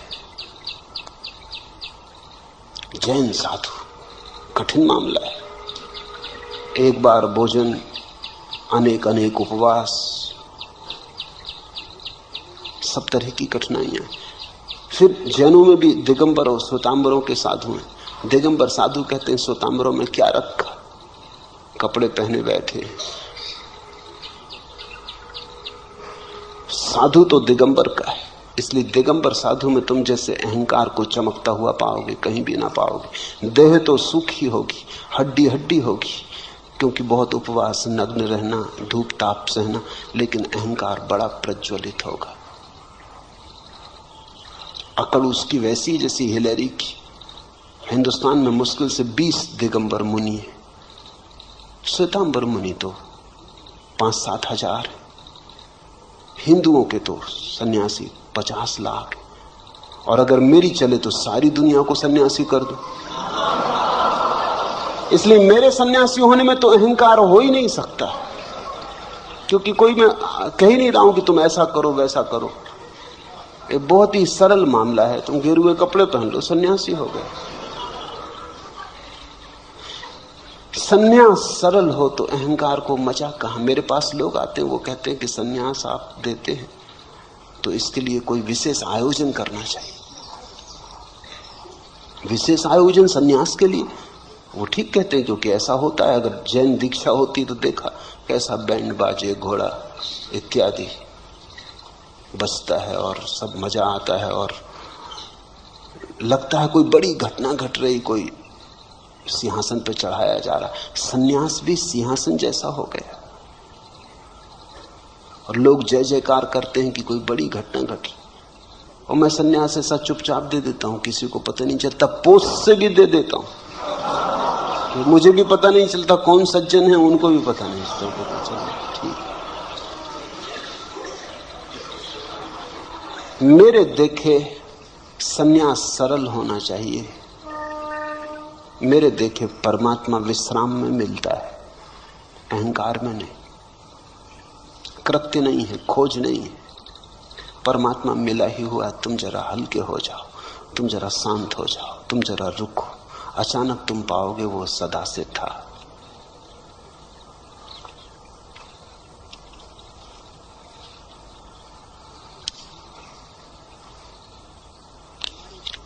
आखिरी प्रश्न, हमारे शरीर में कोई 20 अरब कोशिकाएं हैं और शरीर में प्रतिक्षण रासायनिक प्रतिक्रिया होती रहती है। आप या अष्टावक्र जब कहते हैं कि दृष्टा बनो, तब यह बात आप किससे कहते हैं? ये कौन है जो कह रहा है कि शरीर में 20 अरब कोशिकाएं हैं? निश्चित ही कोशिकाएं नहीं कह रहे। एक कोशिका बाकी कोशिकाओं का हिसाब भी नहीं लगा सकती। ये 20 अरब कोशिकाएं हैं शरीर में, अरबों खरबों सेल हैं शरीर में। ये कौन कह रहा है? ये किसने पूछा? ये किसको पता चला? जरूर तुम्हारे भीतर कोशिकाओं से भिन्न कोई है जो गिनती कर लेता कि 20 करोड़ कोशिकाएं। हमारे शरीर में कोई 20 अरब कोशिकाएं हैं और शरीर में प्रतिक्षण रासायनिक प्रतिक्रिया होती रहती है। आप या अष्टावक्र जब कहते हैं कि दृष्टा बनो, तब यह बात आप किससे कहते हैं? उसी से जो कह रहा है कि 20 अरब कोशिकाएं हैं।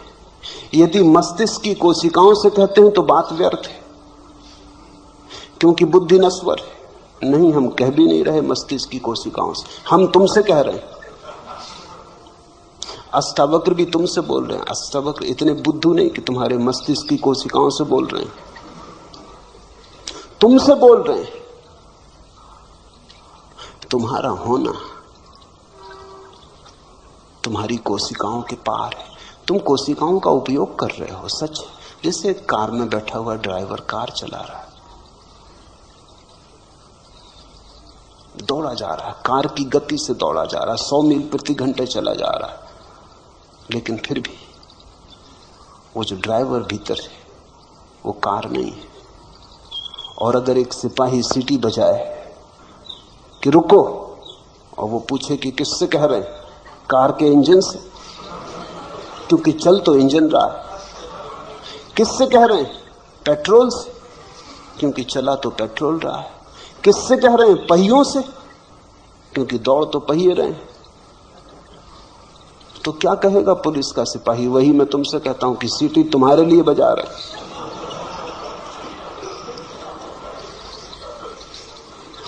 यदि आप आत्मा को जगा रहे हैं तो भी बात व्यर्थ है, क्योंकि आत्मा तो जागी ही हुई है। उसको जगाना और पहचानो कहना तो बेवकूफी है। बिल्कुल ठीक बात है, आत्मा तो जागी हुई रही, उसको जगाने का कोई उपाय नहीं, और हम उसको जगा भी नहीं रहे। मामला कुछ ऐसा है कि तुम बने हुए पड़े हो, जागे हुए पड़े और आंखें बंद किए। सोए को जगाना तो बहुत आसान है, हिलाओ डुलाओ, पानी छिड़को, जागेगा। जागा हुआ अगर कोई आदमी पड़ा हो, आंखें बंद करके ढोंग करता हो सोने का, इसको कैसे जगाओ? छिड़को पानी, कोई फर्क नहीं पड़ता। हिलाओ डुलाओ, वो हिल डुल के फिर करवट लेके सो जाता है। पुकारो नाम, सुन लेता है, बोलता नहीं। ऐसी तुम्हारी हालत है। जागे हुए को जगाना कोई अर्थ नहीं रखता, लेकिन जागा हुआ सोने का बहाना कर रहा है, इसलिए जगाने की जरूरत है। सोए हुए को जगा नहीं रहे, क्योंकि आत्मा सो नहीं सकती। जो सोया है वो शरीर है, जो शरीर है उसे जगाया नहीं जा सकता, और जो आत्मा जागी हुई है उसे जगाने का कोई अर्थ नहीं। बिल्कुल ठीक कहते हो, बड़े ज्ञान की बात कह रहे हो, मगर उधार होगी, क्योंकि खुद की समस्या आई होती तो पूछते ही नहीं। अष्टावक्र या मैं उसको जगा रहे हैं जो जागा हुआ है और भूल गया कि हम जागे हुए, जो जागा हुआ है और सोने के बहाने में पड़ गया है, सोने का खेल खेल रहा है। इसलिए तो कठिनाई है जगाने में, बड़ी कठिनाई है। आप लोगों को भ्रम में तो नहीं डाल रहे हैं। तुम सोचते हो लोग भ्रम में हैं, नहीं। अगर लोग भ्रम में नहीं हैं तो निश्चित ही मैं भ्रम में डाल रहा हूं, मगर अगर लोग भ्रम में नहीं हैं तो भ्रम में डाले कैसे जा सकेंगे? इतने बुद्ध पुरुष भ्रम में डाले जा सकते हैं। और अगर लोग भ्रम में, तो जो मैं कर रहा हूं वो भ्रम के बाहर लाने की चेष्टा है। जो भी तुम हो उससे उल्टा मैं कर रहा हूं। अगर तुम सोचते हो तुम भ्रम में हो तो ये चेष्टा जगाने की, अगर तुम सोचते हो तुम जागे हुए हो तो ये चेष्टा तुम्हें भ्रम में डालने की। लेकिन अगर तुम जागे हुए हो तो कौन तुम्हें भ्रम में डाल देगा? ख्याल रखना, तुम्हारे अतिरिक्त तुम्हें भ्रम में कोई भी नहीं डाल सकता।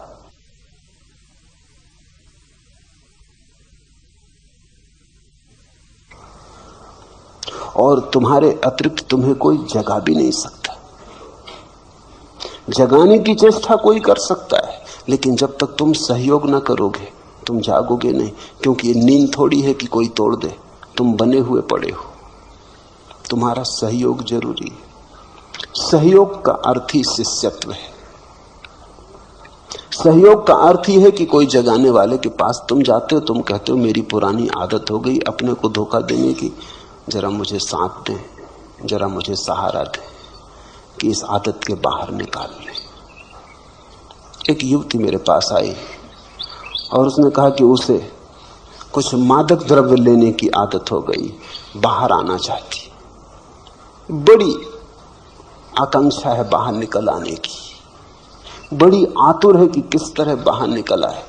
लेकिन वो जो आदत पड़ गई मादक द्रव्यों की वो इतनी गहरी हो गई है, वो शरीर की कोशिकाओं में पहुंच गई।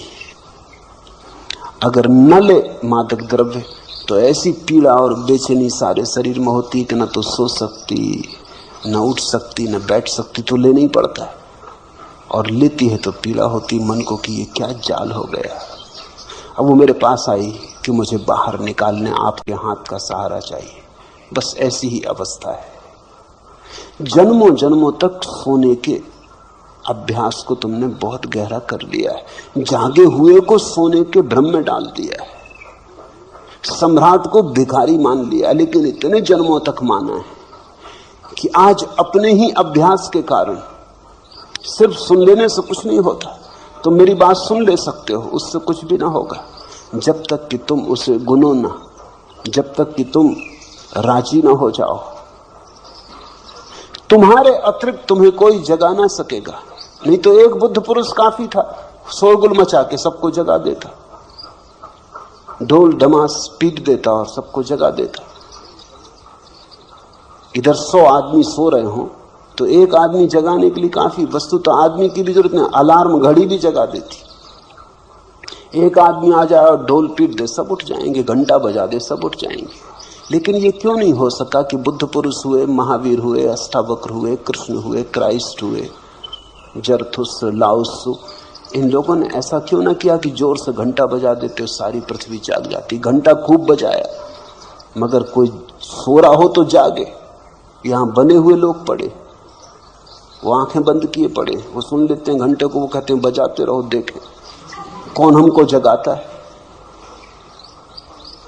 जब तुम जागना चाहोगे तो जागोगे। भ्रम में मैं तुम्हें डाल नहीं सकता, भ्रम में तो तुम हो। अब और भ्रम में तुम्हें क्या डाला जा सकता है? तुम्हें और भी भटकाया जा सकता है। तुम सोचते हो और कुछ भटकने को बचा है। इससे नीचे तुम और गिर सकते हो, गिरने की कोई और जगह है? लोभ जितना तुम्हारे भीतर है, इससे थोड़ा इंच भर और ज्यादा हो सकता है। क्रोध तुम्हारे भीतर है, इससे थोड़ा और ज्यादा हो सकता है, एक रत्ती मासा। वासना ने जैसा तुम्हें घेरा है, और वासना बढ़ सकती। तुम आखिरी जगह खड़े हो। जो प्रथम होना चाहिए वो आखिर खड़ा है, जो सम्राट होना चाहिए वो भिखमंगा होकर खड़ा है। इससे पीछे तुम अब जा भी नहीं सकते, इसके पार गिरने का उपाय भी नहीं। तुम्हें भ्रम में डालने की कोई सुविधा नहीं है। कोई डालना भी चाहे तो डाल नहीं सकता। हाँ, कोई इतना ही कर सकता है, ज्यादा से ज्यादा तुम्हारे भ्रम बदल दे। एक भ्रम से तुम उब जाओ तो दूसरा भ्रम दे दे। यही साधु सन्यासी करते रहते। संसार का भ्रम उखड़ने लगा, ऊब पैदा होने लगी, खूब जी ली, अब कुछ सार नहीं, देख लिया तो अध्यात्म का भ्रम पैदा करते। कहे कि चलो अब स्वर्ग का मजा लो, अब थोड़ा पुण्य करो, त्याग तपस्या करो, स्वर्ग में अप्सराएं भोगो। यहाँ बहुत भोग ली, कुछ पाया नहीं। यहाँ चुल्लू चुल्लू शराब पीते रहे, वहां बहिश्त में फिरदौस में झरने बह रहे शराब के, डुबकियां लगाना। यहाँ क्या रखा है? स्वर्ग में स्वर्ण के महल हैं, हीरे जवाहरातों के वृक्ष हैं, वहां मजा लो। कल्प वृक्ष हैं, उनके नीचे बैठो। यहाँ तो रोना पीना, रोना धोना खूब कर लिया, लेकिन ये नया भ्रम है। मैं तुम्हें कोई नया भ्रम नहीं दे रहा, मैं तुमसे सिर्फ इतना कह रहा हूं, काफी भ्रम देख लिए, अब थोड़ा जागो। साक्षी भाव कैसे भ्रम हो सकता है, थोड़ा सोचो। सिर्फ साक्षी होने को कह रहा हूं, जो भी है उसे देखने को कह रहा हूं। कुछ करने को कहता तो भ्रम पैदा होता। तुमसे कहता है कि ये छोड़ के ये करो तो भ्रम पैदा होता। तुमसे सिर्फ इतना ही कह रहा हूं, जो भी कर रहे हो, जहां भी हो, भोगी हो, योगी हो, जो भी हो, हिंदू हो, मुसलमान हो, मस्जिद में, मंदिर में हो, जहां भी हो, जागो, जाग के देखो। जागने में कैसे भ्रम हो सकता है? जागे हुए आदमी को भ्रम की कोई संभावना नहीं रह जाती। नींद में सपने होते हैं, जागने में कैसे सपना हो सकता है?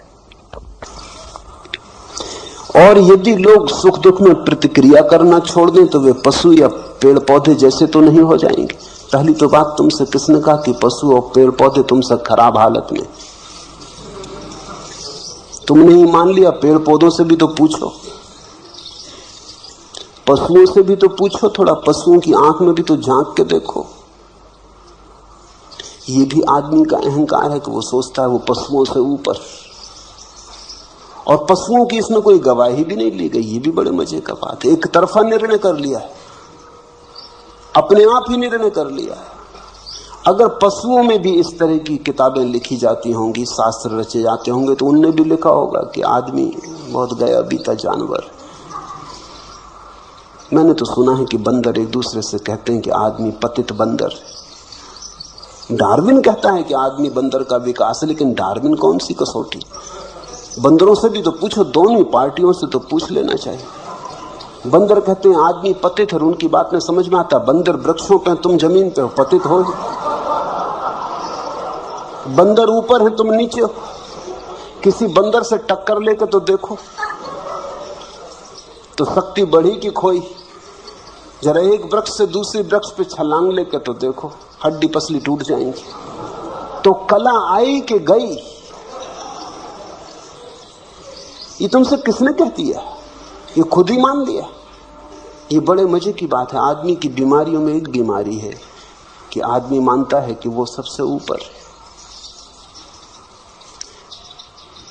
फिर पुरुषों से पूछो तो वो मानते हैं वो स्त्रियों से ऊपर। स्त्रियों से भी नहीं पूछे, स्त्रियों की इसमें कोई गवाही नहीं ली गई, इस पर कोई वोट नहीं हुआ कभी। क्योंकि पुरुषों ने शास्त्र लिखे, जो मन में था लिख लिया। और स्त्रियों को तो पढ़ने पे भी लोग रोक लगा रखी थी कि कहीं वो पढ़ भी लें तो बाधा डालेंगे, क्योंकि जो पंडित लिख रहा था उसकी पत्नी ही उसको कष्ट में डाल देती अगर पढ़ना आता हो तो पढ़ने पे बाधा लगा दी कि वेद पढ़ नहीं सकती स्त्रियां, ये नहीं कर सकती। हद कर दी पुरुषों ने। स्त्रियां मोक्ष भी नहीं जा सकती। मोक्ष जाने के पहले उनको पुरुष होना पड़ेगा, पुरुष पर्याय में आना पड़ेगा। फिर पुरुषों में भी पूछो, गोरा समझता है कि वो ऊंचा है काले से, काले से भी तो पूछो। मैंने सुना है कि अफ्रीका के जंगल में एक अंग्रेज शिकार के लिए गया और उसने अपने साथ एक निगरो को गाइड की तरह लिया। जंगल में दोनों भटक गए और देखा कि वही 100 आदमियों का भाले लिए हुए जंगलियों का एक दस्ता निगरो चला आ रहा है। वो अंग्रेज बहुत घबराया। उसने अपने गाइड से निगरो से कहा कि हम लोगों की जान खतरे में। उसने कहा हम लोगों की? मुझे छोड़ो, तुम अपनी सोचो।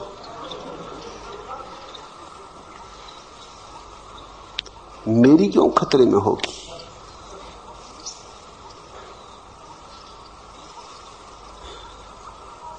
सफेद आदमी सोचता है वो श्रेष्ठ है, काला सोचता है वो श्रेष्ठ है। चीनियों से पूछो, चीनियों की किताबों में लिखा है कि अंग्रेज बंदर है।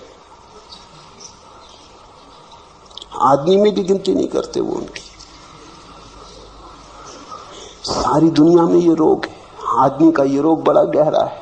वो बिना दूसरी पार्टी से पूछे निर्णय करता चला जाता। ये सब अहंकार के खेल है। अगर तुम थोड़े अहंकार को छोड़ के देखोगे तो तुम पाओगे परमात्मा के ही सब रूप है। जानवर भी, पशु पक्षी भी, पौधे भी, मनुष्य भी।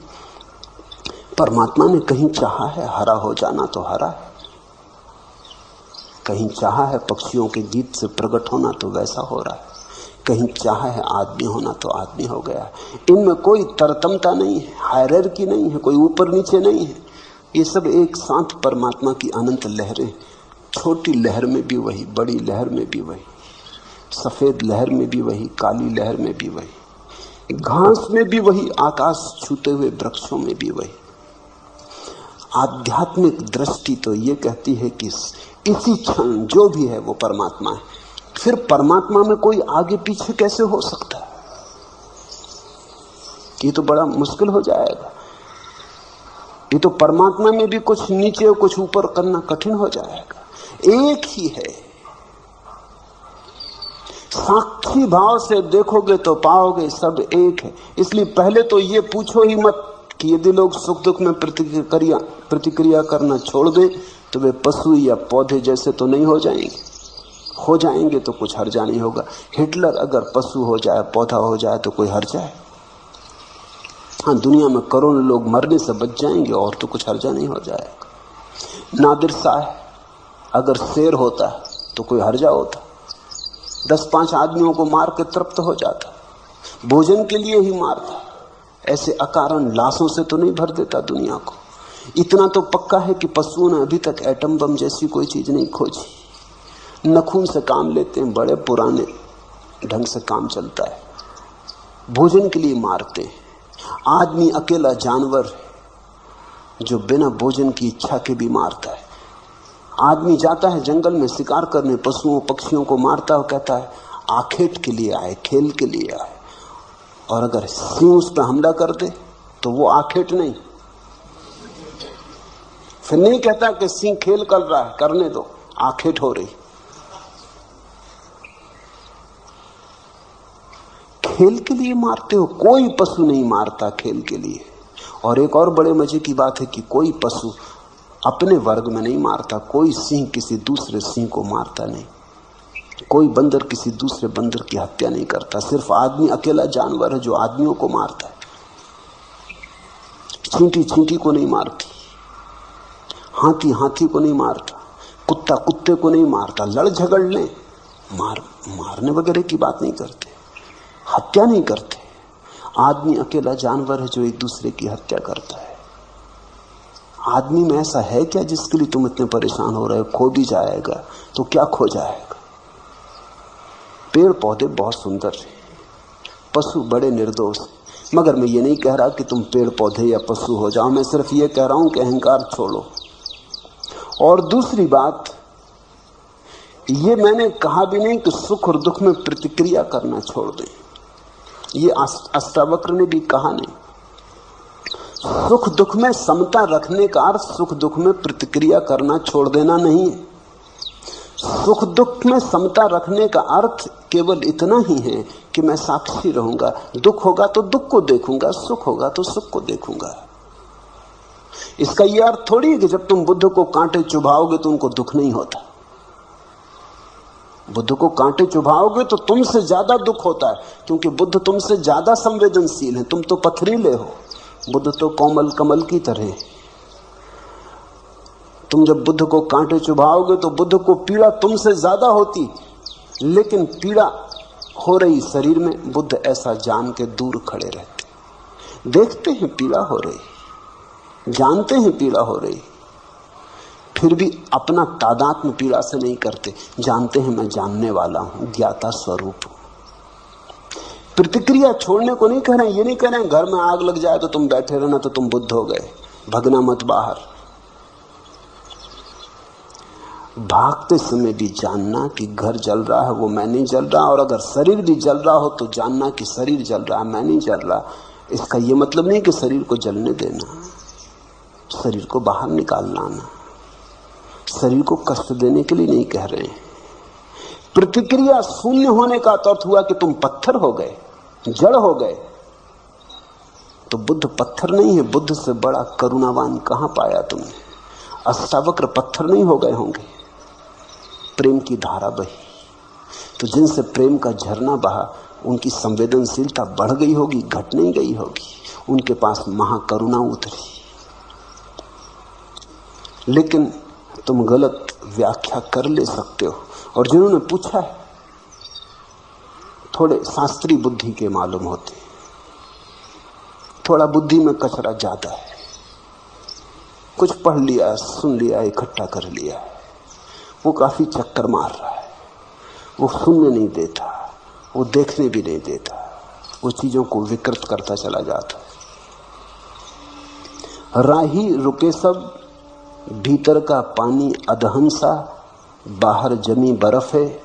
एक तरफ छाती तक दलदल अगम, बाढ़ का दरिया एक तरफ है। मन मानी बह रही हवाएं, जंगल झुके हुए सब, राही रुके हुए सब। बंद द्वार, अधखुली खिड़कियां, झांक रही कुछ आंखें। सूरज के मुंह पर संध्या की काली अनगिन तीर सरीखी चुभती हुई सलाखें। अपने चेहरे के पीछे चुप, सहमे लुके हुए सब, राही रुके हुए सब। अपने चेहरे के पीछे चुप, सहमे लुके हुए सब, राही रुके हुए सब। ये जो चेहरे, मुखौटे, बुद्धिमानी के, पांडित्य के, शास्त्रीयता के, इनके पीछे कब तक छुपे रहोगे? ये जो विचारों की परतें हैं, इनके पीछे कब तक छुपे रहोगे? इन्हें हटाओ, भीतर शुद्ध चैतन्य को जगाओ, दृष्टा की तरह देखो, विचारक की तरह नहीं। विचारक का तो अर्थ हुआ मन की क्रिया शुरू हो गई। तो अगर अष्टावक्र को समझना हो तो चैतन्य, शुद्ध चैतन्य की तरह ही समझ पाओगे। अगर तुम सोच विचार में पड़े तो अष्टावक्र को तुम नहीं समझ पाओगे, चूक जाओगे। अष्टावक्र कोई दार्शनिक नहीं और अष्टावक्र कोई विचारक नहीं है। अष्टावक्र तो एक संदेश वाहक हैं, चैतन्य के साक्षी के, शुद्ध साक्षी। सिर्फ देखो, दुखो देखो, सुखो सुख को देखो। दुख के साथ ये मत कहो कि मैं दुख हो गया, सुख के साथ ये मत कहो कि मैं सुख हो गया। दोनों को आने दो, जाने दो। रात आए तो रात देखो, दिन आए तो दिन देखो। रात में मत कहो कि मैं रात हो गया, दिन में मत कहो कि मैं दिन हो गया।